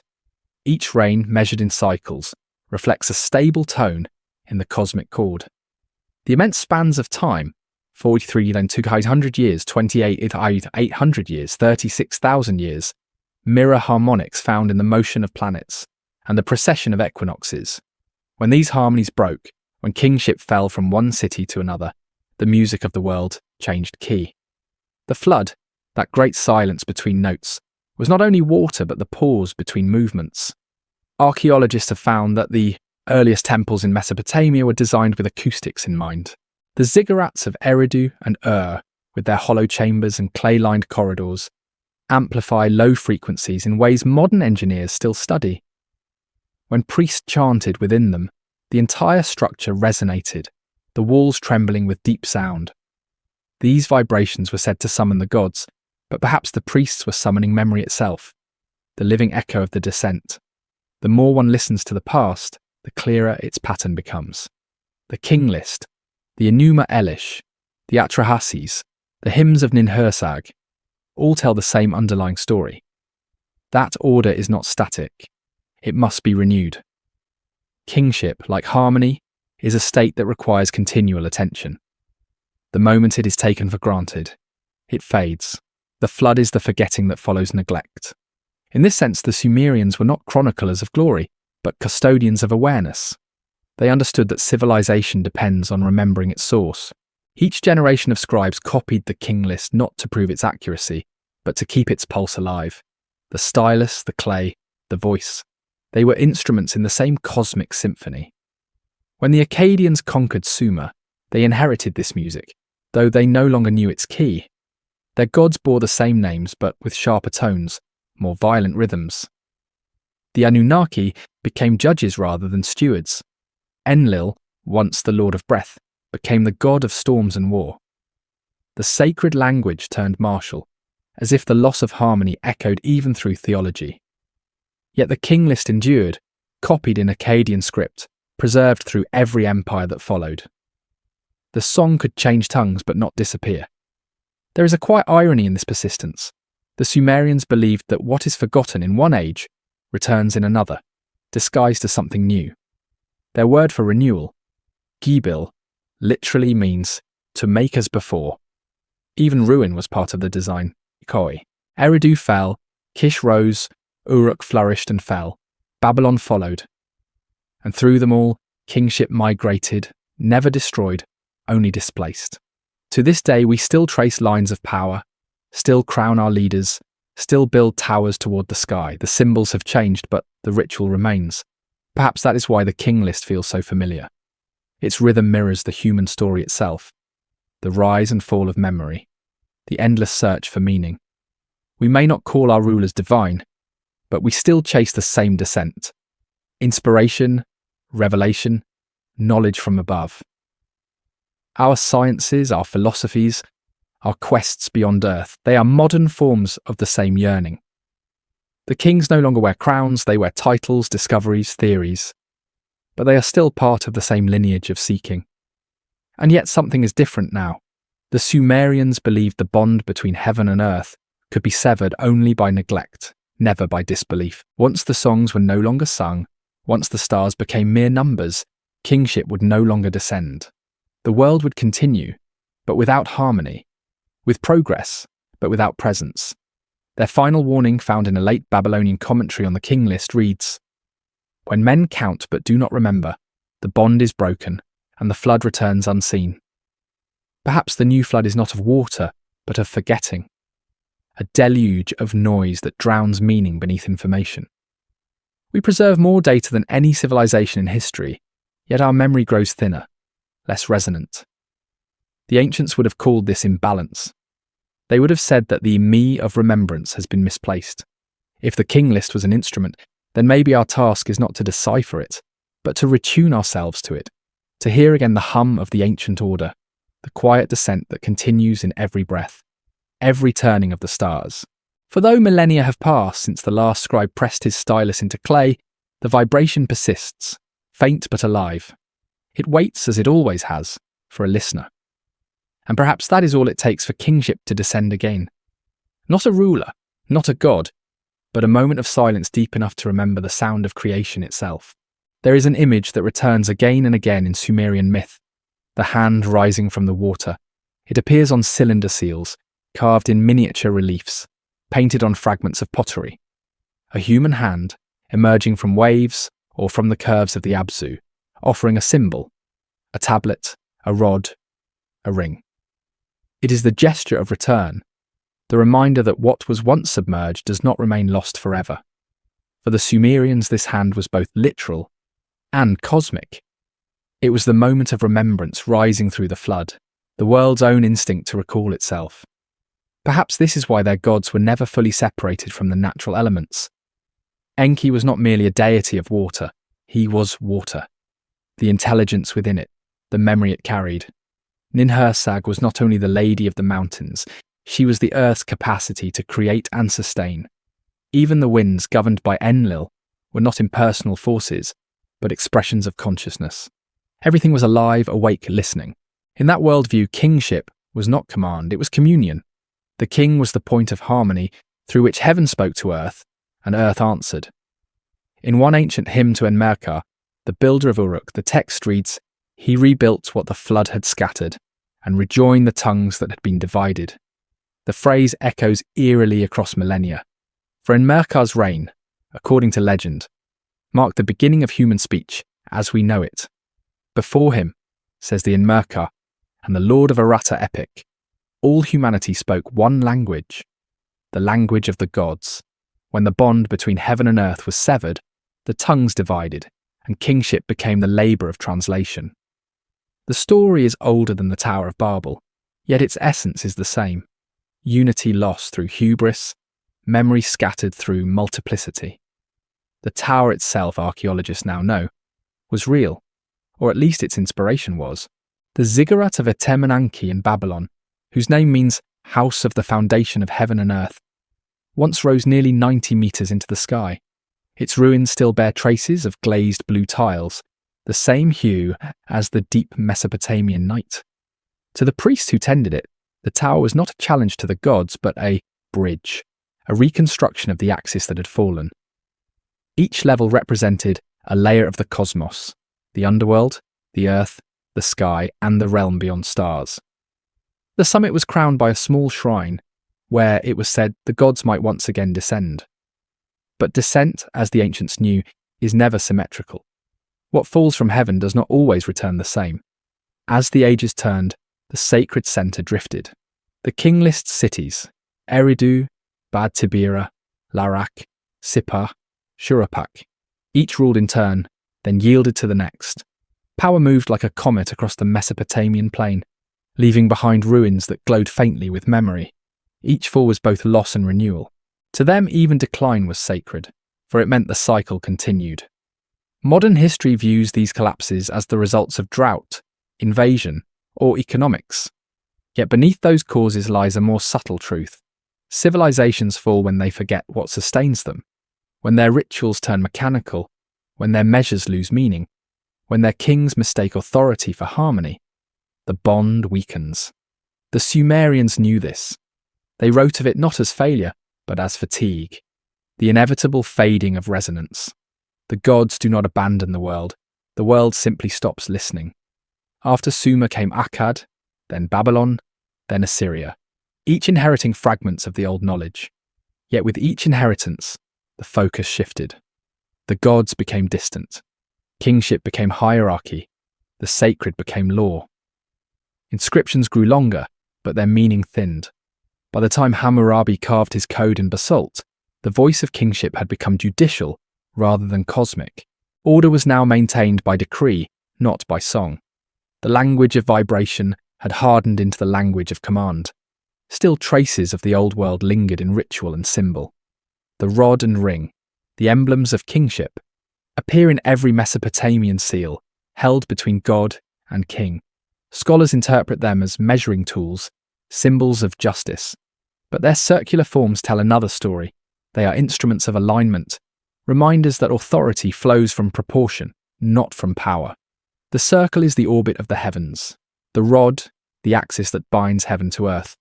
To wield them was to remember that ruling meant restoring balance, not imposing will.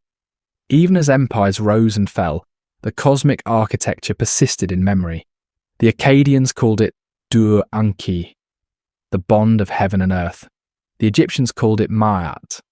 The Greeks called it Logos. Each in its way named the same thing, the principle of resonance, the invisible thread holding chaos at bay. The King List is a genealogy of that thread, tracing not fleshly succession, but the continuity of balance. When kingship faltered, it was not because men failed, but because memory thinned. Archaeology, in its quiet precision, sometimes glimpses this truth without naming it. Beneath every layer of ruin, there are signs of ritual renewal. Foundations rebuilt on identical plans, altars reconstructed over ashes, new temples erected where the old ones stood. The people of Mesopotamia did not seek novelty. They sought alignment. Their progress was circular, not linear. Each reconstruction was an attempt to restore the lost vibration, to retune the world. It is tempting to see in this repetition a kind of futility. But perhaps it is endurance. Perhaps civilization survives not through invention, but through remembrance. The willingness to rebuild what was sacred, even when its meaning has dimmed. The King List itself was recopied for nearly 2,000 years. Every generation that etched it into clay was, knowingly or not, participating in the same ritual, reaffirming that order still descended from above, even if no one could say from where. What then are we to make of this endless cycle?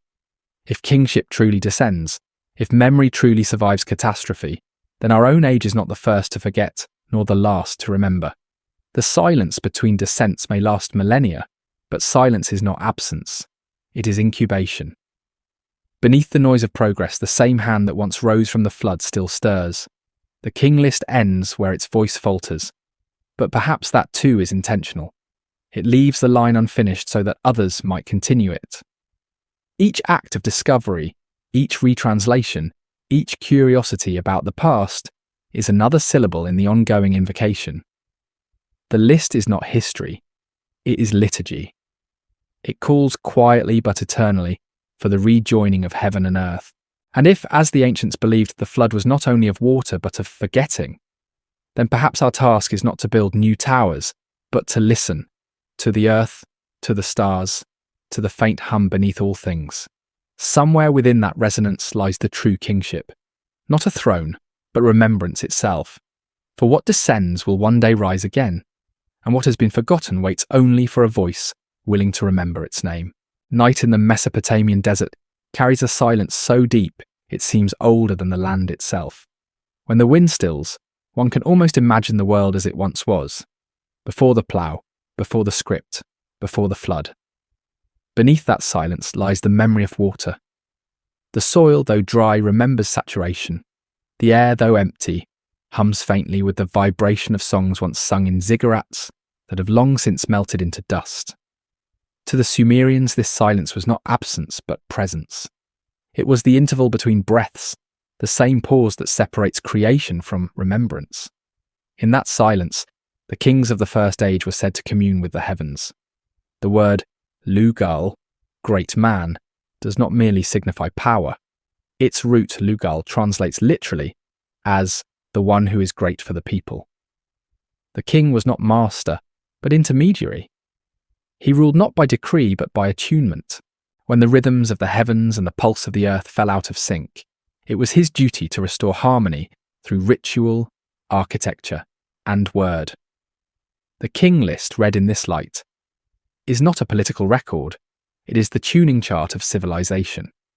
Each transfer of kingship from city to city, Eridu to Bad Tibira, Larak to Sippar, Sippar to Shurapak, marks more than political upheaval. It signifies the migration of resonance.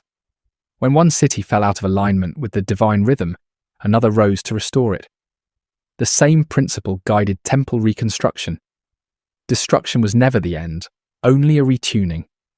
The flood, though catastrophic, was viewed in the same way. It was the grand retuning of the world, and after the waters withdrew, kingship descended again, because order had returned. The archaeologist Samuel Noah Kramer once observed that the Sumerians viewed life as a continuous negotiation with the divine. Humanity was not a creation separate from heaven, but an expression of it. The gods were not distant overseers. They were principles, the measure of the cosmos itself. To live in accordance with the divine meant to live in proportion, to mirror in society the same harmony seen in the stars. Every law, every number, every brick of a temple carried that reflection. The King List, with its impossible reigns, may simply record the duration of each era, during which this proportion was maintained. When modern scholars call those reigns mythological, they miss the nuance of what myth meant to the ancients. Myth was not fiction, it was memory encoded in symbol. To say that Al-Ulim ruled for 800 years was to express that his era remained in alignment for that duration, that the divine pattern held steady. In that sense, time itself was qualitative, not quantitative. A single moment of harmony could be eternal. 1,000 years of dissonance could vanish like dust. It is possible that the Sumerians inherited this understanding from an even older world, one erased by the flood they remembered so vividly. The archaeologist Charles Leonard Woolley, after excavating the flood layer at Ur, wrote in his diary that the clay beneath his feet felt charged, as though it had been melted by memory. His words, though poetic, capture something real. The flood strata, 3 meters thick, sealed beneath it artifacts of a civilization already skilled in pottery and architecture. Above it, a new one rose, more advanced but haunted by recollection. Civilization, it seemed, did not begin anew. It resumed. Everywhere in Sumerian art, we see the motif of continuity disguised as rebirth. The serpent devouring its tail, the winged disc, the spiraled reed, all expressions of cyclical time. Even their gods aged in loops. Inanna's descent mirrored her own return. Enki's wisdom re-emerged through his son. The old kings were reborn through new lineages. The King List, in repeating the same descent of kingship, after every catastrophe, enacts this same pattern in words. If one reads carefully, the transitions between dynasties often coincide with astronomical events. The shift from Kish to Uruk aligns approximately with a recorded shift in the precession of the equinoxes. The rise of Ea to power follows a notable conjunction of Jupiter and Saturn, an omen of renewal noted in later Babylonian astrology. It is as if the Sumerians marked their epochs not by human years but by the turning of the heavens. The reigns of kings and the reigns of stars were reflections of one another. The deeper implication of this alignment is that kingship, as they understood it, was cosmic participation. The king ruled because he embodied the pattern of the sky. His temple was a map of the heavens, his rituals a choreography of planetary motion. In such a world, architecture was astronomy and governance was cosmology. When the connection broke, chaos entered, not as moral failure but as dissonance. The flood in this sense was the sound of the universe falling out of tune. In the ruins of Sippar, archaeologists uncovered a tablet known as the Instruction to the Kings. Its final lines read, "When the star does not rise in its place, the heart of the king must seek the cause." To rule, therefore, was to listen, to perceive the harmony or discord between heaven and earth. Modern rulers measure wealth, borders, and power. The Sumerian king measured resonance. The King List is a record of those who succeeded longest in maintaining it, but the harmony could not be kept forever. Each cycle decayed, each city fell, and with every descent, the world grew a little quieter. The divine frequency, once clear as a bell, became faint, distorted by ambition, pride, and forgetfulness. By the time of Babylon, kingship was still said to descend, but the descent no longer brought alignment. It brought law, bureaucracy, empire. The melody became rhythm, then repetition, then silence. And yet silence is not the end. It is the pause before the next note. The King List may have been written to preserve the tone long enough for the next cycle to begin. Every recitation, every copy carved into clay was a way of holding resonance against the tide of time. Even now, millennia later, that vibration continues. Each time the prism is read, the pattern reawakens, faint but real. If kingship truly descended from heaven, it did so through memory, the living bridge between what was and what will be. To forget that descent is to lose our place in the harmony. To remember it is to rediscover the rhythm beneath history's noise. Perhaps that is why, even in translation, the King List still unsettles us. We feel its cadence in our bones even when our minds resist. It is not a story about gods or rulers. It is a story about us, about the continuity that survives beneath the flood of forgetting. And as night deepens over the ruins of Eridu, and the stars return to the same positions they once held in the age of Alulim, one can almost hear the ancient music stirring again, the sound of a pattern remembering itself, faint, patient, eternal. For the song of kingship was never lost. It was only waiting for silence deep enough to be heard once more. Every civilization leaves behind two kinds of ruins, those made of stone and those made of silence. The ruins of Sumer are both. Beneath their crumbling temples and broken tablets lingers an absence so deliberate that one suspects intention, as if the ancients themselves wished to veil what they had known. For all their precision, the Sumerians rarely explained. They recorded, enumerated, recited, but they did not interpret. It was not ignorance, it was reverence. To them, mystery was not a problem to be solved, but a condition to be maintained. And so, the King List speaks in riddles, its silences as meaningful as its words. Those silences are what modern scholars often stumble over. They ask why the list ends where it does, why some names vanish, why certain reigns are repeated in different cities. They measure and cross-reference, but the rhythm eludes them. For the King List was not designed to be decoded, it was designed to resonate. Each version, each variation was like a different octave of the same chord. When sung or recited, the pattern was more important than the content. The clay was not the message, the vibration was. In one fragment from Ur, an unusual annotation appears in the margin beside the reign of Dumuzi, the shepherd king. He was not a king of men, but a keeper of measure. The phrase, enigmatic and singular, may hold the key to the entire document. Measure in Sumerian, giz, meant more than quantity. It meant proportion, balance, the alignment of parts to the whole. To keep measure was to preserve harmony between heaven and earth. The shepherd was the guardian of resonance, not territory. When that measure failed, the flood followed. It is no coincidence that the flood comes immediately after Dumuzi's reign. His death, mourned in the laments of Inanna, represents the breaking of equilibrium. When the divine and human realms fell out of alignment, chaos surged in the form of water. The flood was both consequence and cleansing, the return of the world to silence so that the song could begin anew. In every culture, this moment of reset is remembered differently. To the Hebrews, it was Noah's Ark. To the Greeks, Deucalion's raft.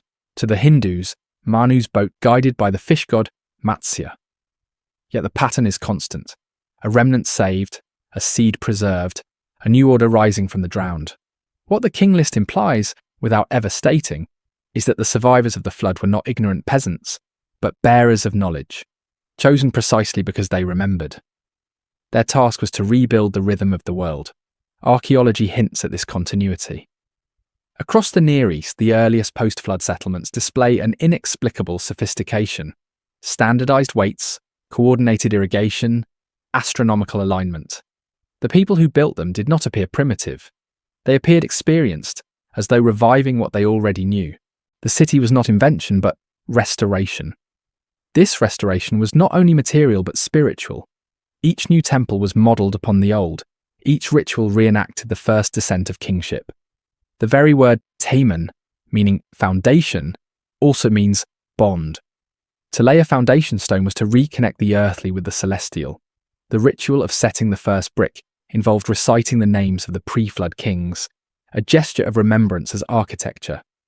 By invoking the ancient order, the builders sought to ensure that their new world would remain in tune with the heavens. Yet time, as the Sumerians knew, erodes all harmonies. Each generation drifts further from the first vibration. As dynasties multiplied, kingship became hereditary rather than earned, divine right replacing divine resonance. The title, King of the Four Quarters, once meant alignment with the cardinal points of the cosmos. Later, it meant dominion over land. The meaning shifted from orientation to possession, from harmony to control. It is a subtle change, but within it lies the tragedy of all civilizations, the slow forgetting of their original purpose. There is a lament preserved on a fragment from Uruk, known simply as the Cry of the Scribe. It reads, "The words are many, but the voice is gone." The scribe mourns that the sacred language, once capable of calling gods to earth, has become mere record-keeping. He writes that the clay listens, but the heavens no longer respond. This lament might be the truest commentary on the King List ever written. The clay endures, the resonance fades. Even so, something of that resonance still moves beneath the surface of history. The pattern of descent, flood, and renewal repeats endlessly. After Mesopotamia came Egypt, then Greece, then Rome, each carrying echoes of the same cosmic architecture. The pyramids are ziggurats reborn. The Greek omphalos stones are echoes of the Mesopotamian navel of the world. The Christian idea of divine kingship is the last shimmering reflection of the phrase, kingship descended from heaven. History viewed through this lens is not progress but remembrance, each civilization an imperfect attempt to replay the first harmony. Perhaps this explains why we are drawn still to the idea of beginnings. Every discovery, every ruin, every translation is a search not for novelty, but for origin. The King List haunts us because it suggests that the origin is not behind us but beneath us, layered in the earth, encoded in our own memory. When we excavate, when we read, when we ask what came before, we are not merely studying the past, we are listening for the sound that once held the world together. And if the Sumerians were right, if time truly moves in cycles, then the silence we inhabit now is not an ending but an interval. But an oi hoina, the flood of forgetting that swallowed their world may be repeating, differently, in ours. It is not water that covers us, but distraction, noise, the constant hum of unmeaning. Yet somewhere within that flood, fragments of the old song remain. A few still hear it, archaeologists who kneel before the dust, astronomers who map the same constellations, poets who dream of forgotten cities. Each in their own way continues the work of the scribe, pressing new marks into the clay of memory. For in the end, The King List was never about kings.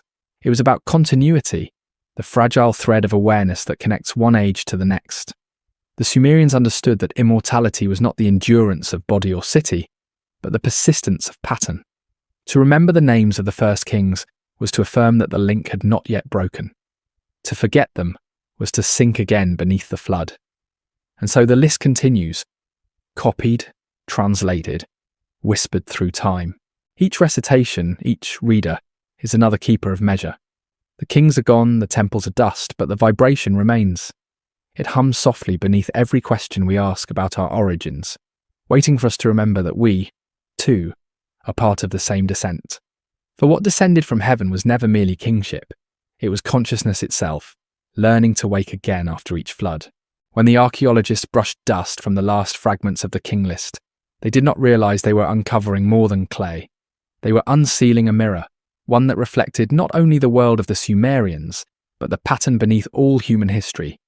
The wedge-shaped marks pressed into the soft earth 5,000 years ago seem almost alive under light, as though each incision still holds breath. To look at them too long is to feel time itself bending, compressing the distance between ancient and now. For what the Sumerians remembered was not theirs alone. It was the memory of the planet, written through them. It begins always with descent, a rhythm that falls from silence into matter, from heaven into clay. The phrase kingship descended from heaven may sound mythic, but in Sumerian it carries the tone of process rather than event. It does not say that kingship came once and was done. It implies a continuing motion, a rhythm that still unfolds. Descent is ongoing. The heavens are always breathing their order into the world below. When that breath weakens, when the earth forgets how to listen, the flood returns. In the deepest sense, the Sumerians did not worship gods. They studied patterns. The divine was geometry. The sacred was proportion. They watched the sky not to predict the future, but to remember the original design. In their cosmology, every movement of a planet was a syllable of divine speech, every alignment a word. The stars were not objects, they were memory. To observe them was to read the first text, the scripture written in light. This view survives faintly in later civilizations. The Egyptians aligned their pyramids to Orion, calling them mirrors of the sky. The Greeks built temples on geodesic harmonies. Even in medieval Europe, cathedrals echoed the same ratios that once shaped ziggurats.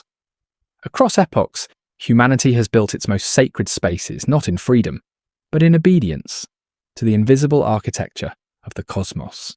The King List, though written in clay, is part of this architecture. It encodes the rhythm of eras. One can trace that rhythm mathematically. The total pre-flood rains, 241,200 years, divide evenly into multiples of 3,600, the Sa, which the Sumerians associated with celestial cycles. Multiply that by 60, their sacred base, and you approach the precessional period of Earth's axial rotation, about 25,920 years. The numbers are not random, they describe the dance of the heavens. To the Sumerians, time was not a line, but a song, a repeating interval between ascents and descents, between harmony and chaos. When the music faltered, the flood came. Perhaps this is why the flood myths are never purely destructive. They cleanse, yes, but they also recalibrate. The Sumerian flood is followed immediately by renewal. New kings, new cities, new harmony. The gods do not annihilate, they retune. The deluge is both erasure and remembrance. In this sense, even forgetting has a purpose. It prepares the world to remember again. We might say the same of ourselves. Each age forgets the one before. Every generation rewrites its origins, confident that truth began with them. Yet in the corners of that confidence, fragments survive. The base 60 system in our clocks, the sacred geometry in our monuments, the myths we call metaphors but feel as memories. The Sumerians may be gone, but their resonance continues, disguised as modernity. We are still tracing their pattern, unknowingly reciting their song. There is a story, half myth, half legend, told among the late Babylonian scribes that the last tablet of the King List was never lost but buried deliberately beneath a temple in Nippur. It was said to contain the names of kings yet to come, their reigns already measured, their destinies aligned to the heavens. The priests who hid it did so because they believed the cycle was not finished, that one day kingship would descend again and the list would need to be completed. Whether the story is true hardly matters. Its symbolism is perfect. The future, like the past, is already inscribed in clay. It only waits to be uncovered. Modern excavations at Nippur have indeed revealed thousands of tablets sealed within mud brick walls, preserved through millennia of conquest and neglect. Most are administrative records, contracts, hymns, but among them are texts that defy classification, fragments of star charts, lists of numbers with no translation, and tablets whose wedge marks form symmetrical patterns rather than sentences, as though the scribe were recording not words but frequencies. Some researchers suspect they were mathematical exercises.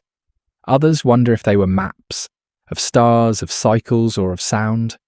To imagine the scribes at their work is to glimpse a kind of devotion no longer familiar to us. They were not merely writing, they were listening. Each stroke of the stylus was a response to something vast and unseen. Their task was not invention but transcription, capturing, in the medium of clay, the pulse of the divine. The King List may have been their purest expression of this, a record of the rhythm by which all existence unfolds. And yet, even they must have sensed the fragility of what they held. One flood of water could erase their tablets.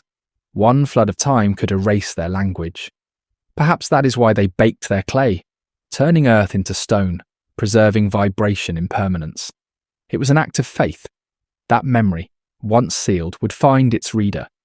Thousands of years later, when those readers arrived, archaeologists with brushes and notebooks, they reawakened what had slept. Every translation, every breath whispered across the prism's surface was another descent of kingship.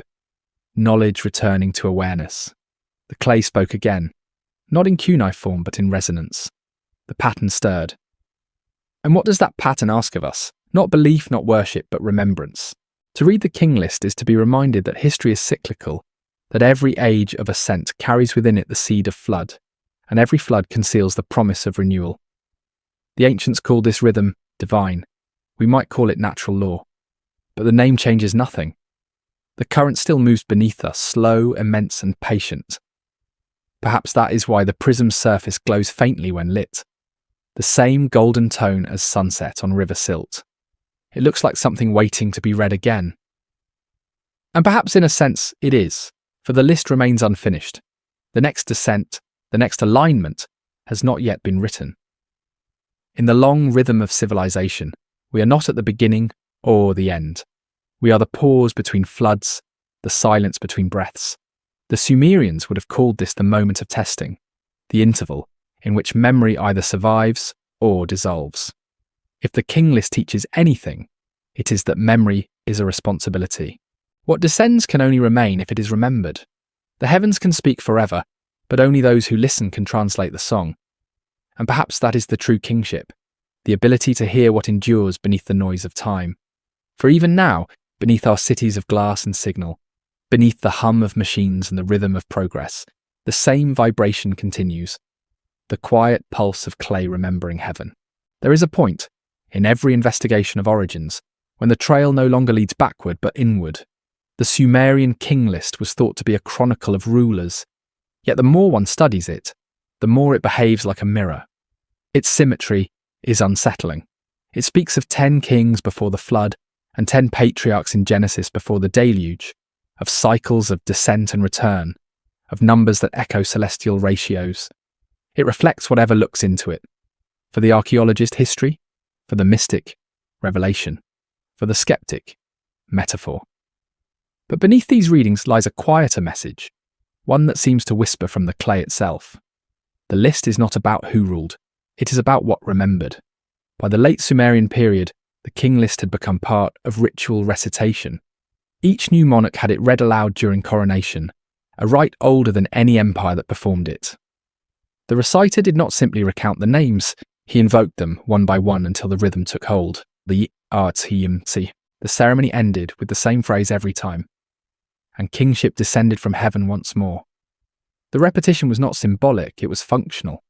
By speaking the words, they believed they renewed the cosmic contract. The throne was not a seat of power, but a resonant chamber. The king was merely its vessel. The oldest surviving prism, The weld blundell, its edges worn soft by time, still preserves this cadence. Each face lists the cities in sequence, each fall and transfer like a heartbeat. Eridu falls, Kish rises, Kish falls, Uruk ascends, Uruk falls, rules. The world breathes through these names. The scribe who wrote them must have known he was shaping not a story, but a pulse. The King List, as structure, is alive. And yet between those pulses something changed. After the flood, the tone of the list shifts. Before, reigns are measured in thousands of years. After, in hundreds. The world contracts. Time itself feels smaller, more fragile. It is as if the descent of kingship had also been a descent into matter, a condensation of cosmic scale into human limitation. The divine no longer moves freely upon the earth. It speaks through intermediaries, through ritual, through fragments of memory. The age of harmony gives way to the age of interpretation. This contraction can be seen in the archaeological record. The earliest temples are vast, open, resonant. Later ones become narrow, walled, hierarchical. The gods move from sky to chamber, from horizon to altar. As above, so below, civilization itself becomes enclosed. The King List mirrors this descent, its language becoming denser, its tone more administrative. The song becomes text. Yet, paradoxically, within that contraction lies preservation. The Sumerians understood that what cannot remain vast must learn to become subtle. When the divine withdrew, it left behind its echo. Frequency hidden within form. The King List is that echo encoded in clay, is that echo. Its very compression, the reduction of eternity into a few lines of script, was the act that allowed it to survive. What the flood destroyed, the scribe rescued in miniature. There is a peculiar tenderness in that act of preservation. Imagine the moment, a priest in a lamplit temple, pressing the stylus into wet clay, knowing the world before him is fading. He cannot stop the forgetting. He can only shape its shadow. And yet he works with devotion, as though by writing he might hold open a doorway. Perhaps he was right, for in some ineffable way, he did. 5,000 years later, we still read his words, still trace the rhythm of his memory. In preserving the record, he preserved us. Many scholars have tried to locate the origin of the list's chronology. Some propose astronomical cycles, others numerological theology. But one hypothesis, rarely discussed outside esoteric circles, suggests that the list is not chronological at all. It is musical. Is each number, each city, each shift of kingship corresponds to a tone in a grand composition spanning millennia. The flood marks the modulation from one key to another, a transposition of the world's frequency. To test this, researchers have assigned the numerical values of rains to sound waves. The result, when played through an instrument, produces an eerie, droning chord, unearthly but not random. It feels inexplicably alive. Whether coincidence or hidden design, the effect is undeniable. Listening to it, one senses what the Sumerians might have felt in their temples, that the universe is less a machine than a melody, and that we, too, are notes within it.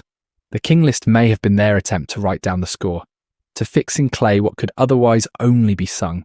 If that is true, then the flood was not merely catastrophe but silence, the rest between movements. Every new civilization, rising from the silt, added another phrase to the ancient song. Egypt, Greece, India, China, all distinct variations on the same refrain. The instruments changed, but the key remained. And within that key, the idea persisted. Kingship descends. Order is not invented.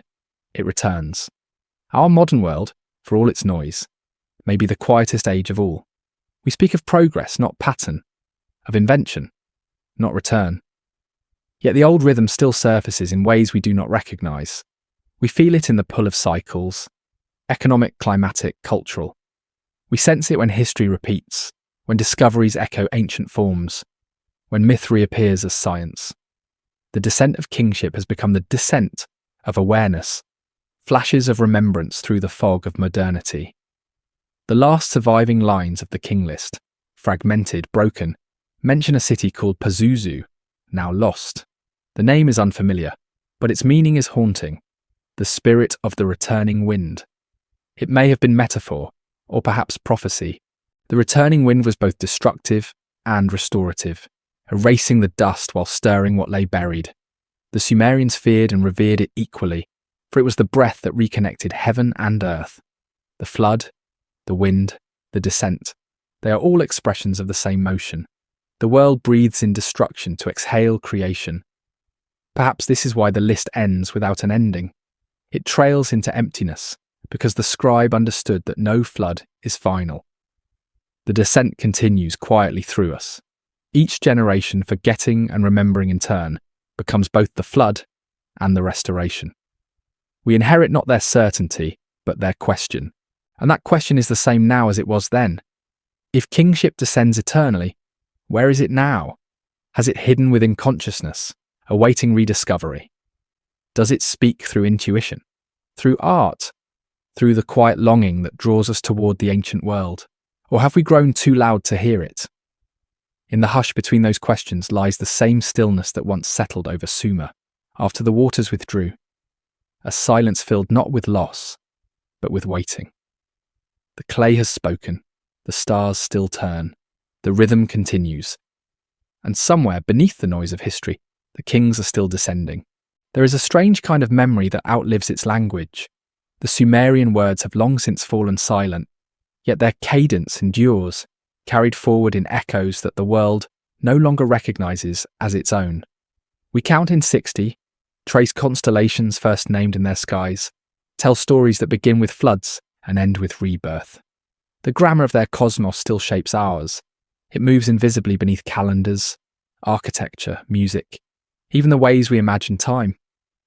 When we speak of cycles, of golden ages and declines, of forgotten wisdom and rediscovery, we are repeating Sumerian thought without knowing it. The King List is not just an ancient text. It is the DNA of civilization's imagination. Its endurance is all the more remarkable given how fragile it seemed.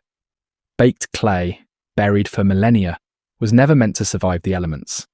And yet it did, as though the earth itself conspired to protect it. The tablets outlasted empires, languages, and gods. They emerged again in the 20th century, small, unassuming, but still humming with the rhythm of descent. When the first translators sounded out the words, the phrase "kingship descended from heaven" returned to air after 5,000 years of silence. It was not merely rediscovered, it was reactivated. Some scholars have called this an accident of preservation. Others sense a deeper continuity, that the story resurfaced precisely when humanity needed to hear it again. For the King List is not about kings, it is about balance. It reminds us that order once lost can return, that history, though violent, moves according to pattern, that forgetting is not final. The flood always recedes, the voice always returns. The more one studies the list, the more it begins to behave like a living organism, adapting, mutating, hiding within other myths. Its structure appears in Egyptian lists of pharaohs, in Hebrew genealogies, in Indian chronicles of cosmic ages. Each is a translation of the same idea, that time unfolds through cycles of divine alignment and human amnesia. To the modern mind, this sounds mystical. Yet beneath the symbolism lies an intuitive observation, the recognition that history repeats because consciousness does. The same dream of ascent, the same fall into chaos, the same rebuilding after ruin. The King List may simply have been the first attempt to map that pulse. Among the fragments found in Kish, there is one line that rarely appears in translations. When the eyes of heaven turned away, the scribes kept the count. The phrase is mysterious, but its meaning is luminous. Even when the divine withdrew, when the connection between heaven and earth dimmed, the scribes continued their work. They recorded, measured, remembered. They understood that continuity itself was sacred. To keep the count was to keep the world from dissolving entirely. And so, through them, the ancient vibration persisted. It passed from language to language like a melody hummed beneath speech. The Babylonians expanded it into cosmic epics. The Greeks disguised it in philosophy. The medieval scholars traced it in astrology. And the scientists of our own age rediscover it through physics. The song of proportion, of hidden symmetry, of harmonic order, it never vanished. It merely changed vocabulary. To the Sumerians, that harmonic order was not abstraction. It was embodiment. The body of the king mirrored the body of the cosmos, the head, heaven, the chest, earth, the feet, the underworld. The crown was not decoration. It symbolized the circuit through which divine frequency entered matter. The throne, placed at the axis of the temple, represented the world's center, the still point around which time revolved. When a king sat upon it, the ceremony reenacted the descent of order itself. To rule was to anchor the rhythm. To fail was to break it. It is this idea, the world sustained by awareness, that gives the King List its strange power, even now. Beneath its mythic surface lies an intuition both spiritual and scientific. That reality is participatory. The cosmos does not merely exist, it responds. The Sumerians called it divine reciprocity. Modern physics calls it observation. Both agree that the universe is not complete without a witness. Kingship, in its highest sense, was not control but perception. The responsibility of consciousness to maintain coherence. The flood, then, was not only a deluge of water but a collapse of awareness. It represented the moments in which humanity forgot its own role in creation. The flood was amnesia, and the descent of kingship was the act of remembering again, of restoring the dialogue between mind and cosmos. In this light, every era of enlightenment is a new descent, every dark age a flood. The rhythm continues whether we name it myth or mechanism. There is a haunting passage from a late Babylonian commentary on the King List.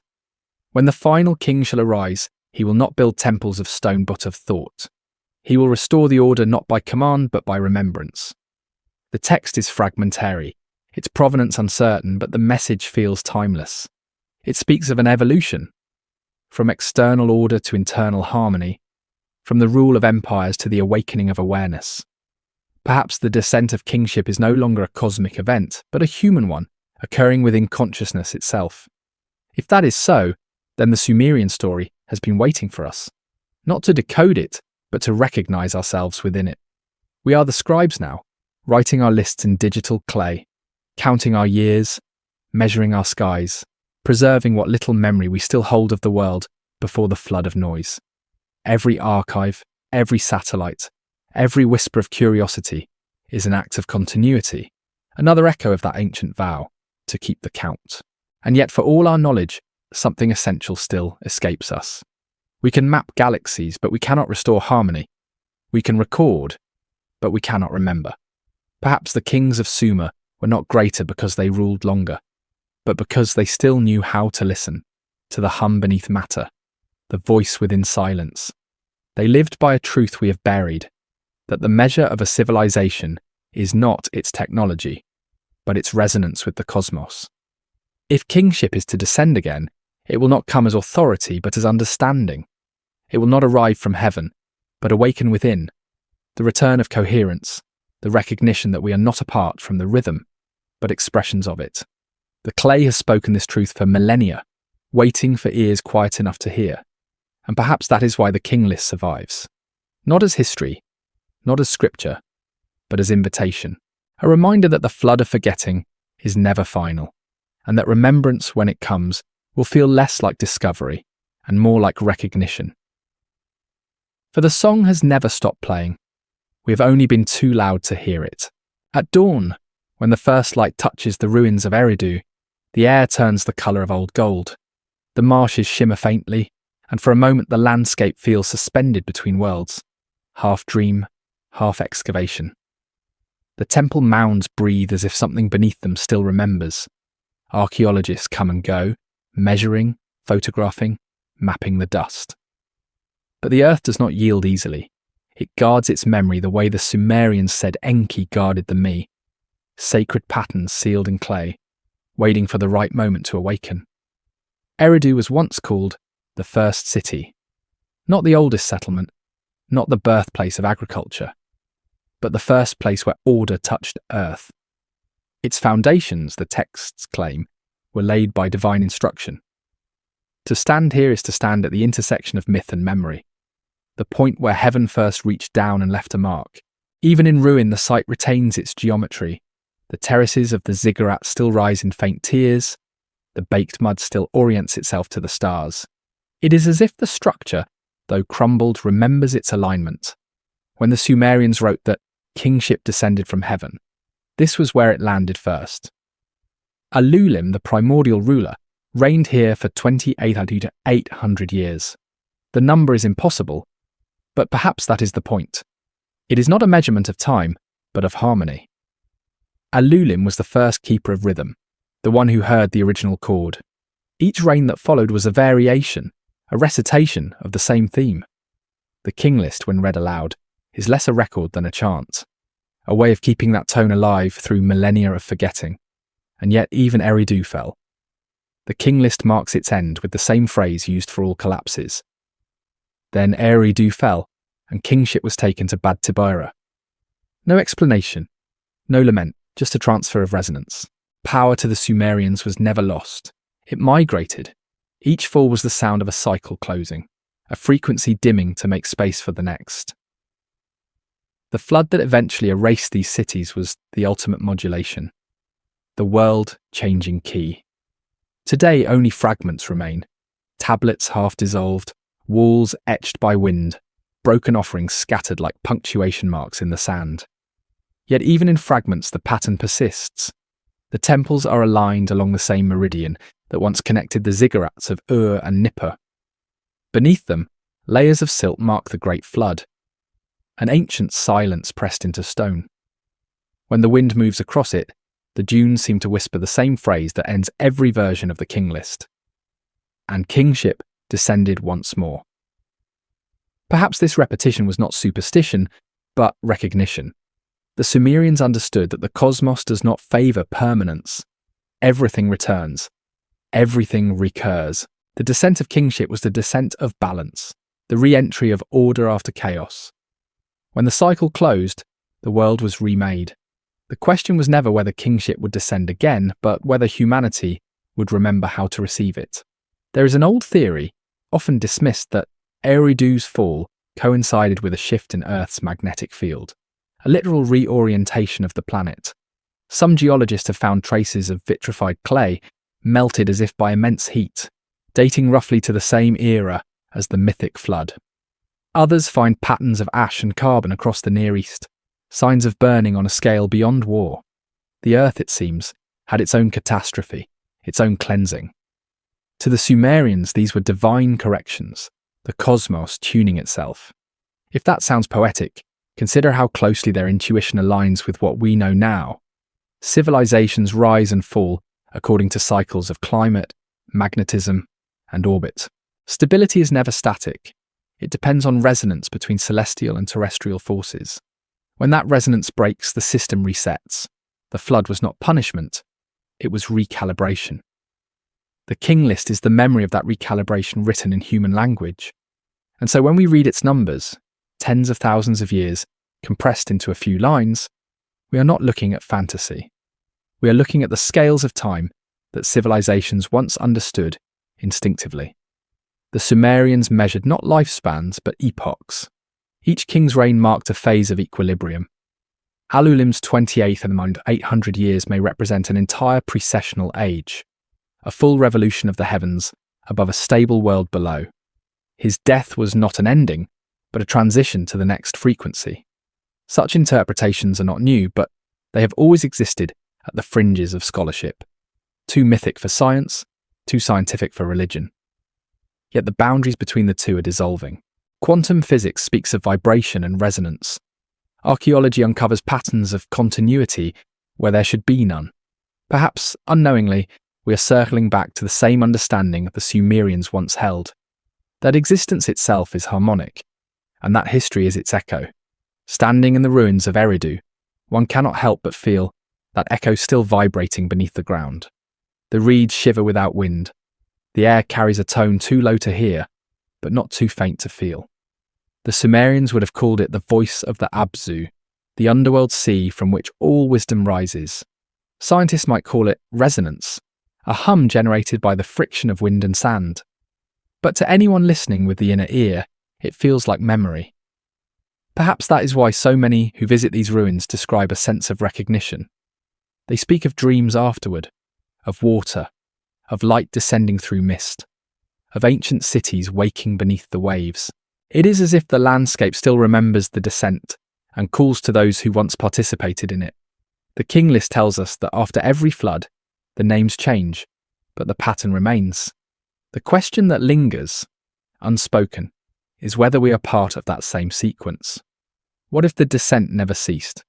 What if kingship, order, consciousness, resonance, has been falling through time all along, entering one civilization after another, waiting for awareness to receive it fully? The Sumerians may have been the first to record it, but not the first to feel it. Perhaps each age carries its own fragment of the descent, its own attempt to remember the original harmony. And if that is true, then the ruins of Eridu are not relics of what has passed, but seeds of what will come. The vibration beneath the sand is not echo, it is prelude. When the light fades from the marshes and the stars emerge, the horizon turns to liquid silver. The same constellations that once guided the priests of Eridu still drift above, unchanged.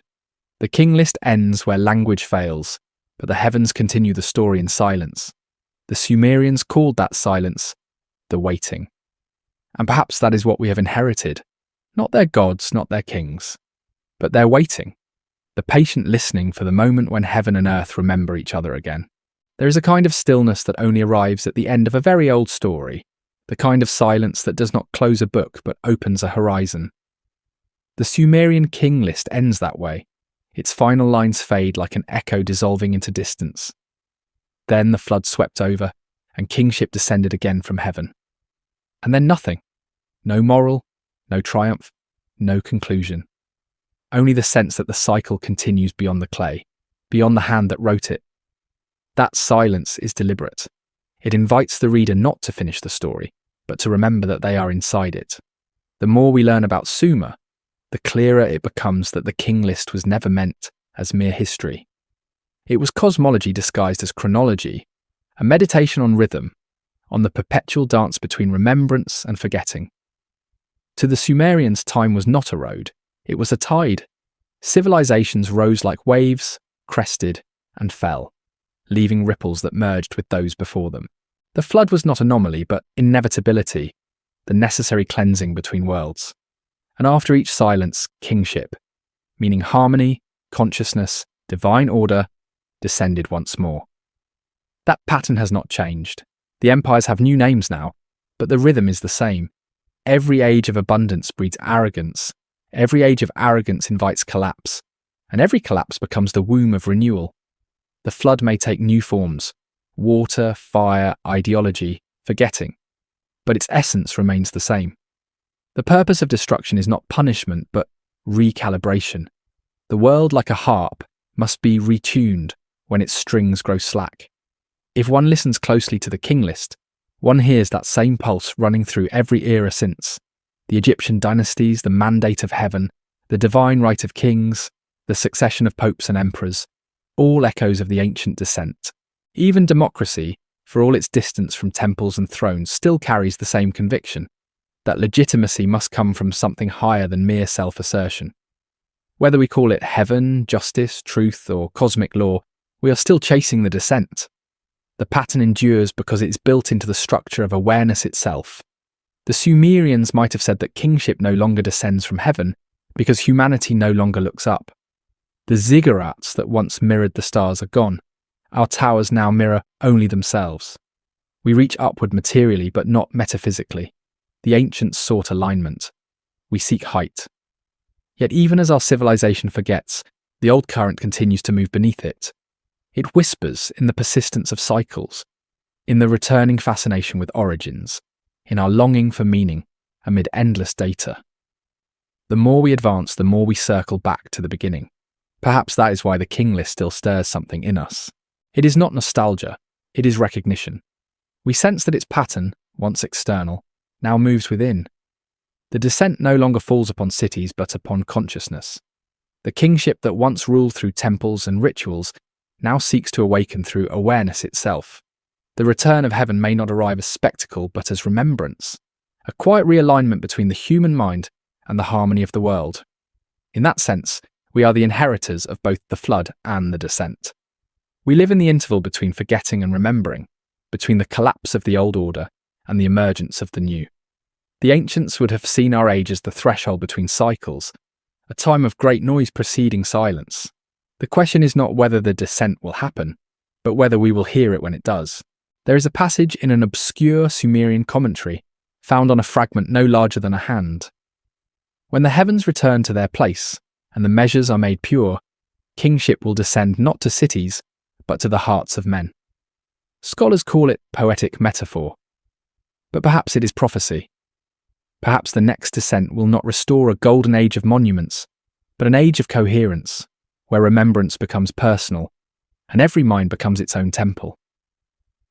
For even now, under the surface of history, the old vibration continues. It murmurs in the sciences that rediscover pattern in chaos, in the music that moves us without words, in the intuitive knowledge that the world is alive and interconnected. Every moment of awe is a fragment of that descent, the brief awareness that the universe is listening as we listen to it. The Sumerians would have called that awareness kingship, the mutual recognition between heaven and earth. If we are to understand the King List, perhaps we must read it not as a document of the past, but as a manual for continuity. Its purpose was never to glorify the dead, but to remind the living that they too belong to the cycle. Each act of remembering, each retelling, each quiet night spent contemplating the stars is a renewal of that covenant. The clay was never about permanence, it was about participation.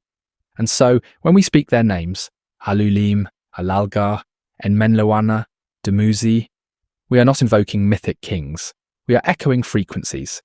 We are continuing the vibration that began before written history. To remember them is to tune ourselves, if only slightly, to the ancient rhythm that once bound heaven and earth. In the end, perhaps this is the true message of the Sumerian King List, that creation never ended, that the descent never ceased, and that each civilization, each individual, carries a fragment of the divine order waiting to be remembered. The flood of forgetting will come again, as it always does, but so too will the descent. For the pattern is eternal. The clay does not lie. Somewhere in the ruins of Eridu, the first city still sleeps. Its ziggurat lies buried beneath sand and salt, its temples silent, its canals dry. But silence to the Sumerians was never death. It was waiting. The earth hums faintly beneath the dawn as though the next breath is already gathering. The flood has passed. The stars are returning to their positions. The cycle is turning once more. And in that turning, the ancient words stir again. Older than empire, older than memory. Kingship descended from heaven. Not as command, not as crown, but as the quiet remembering of what we have always been,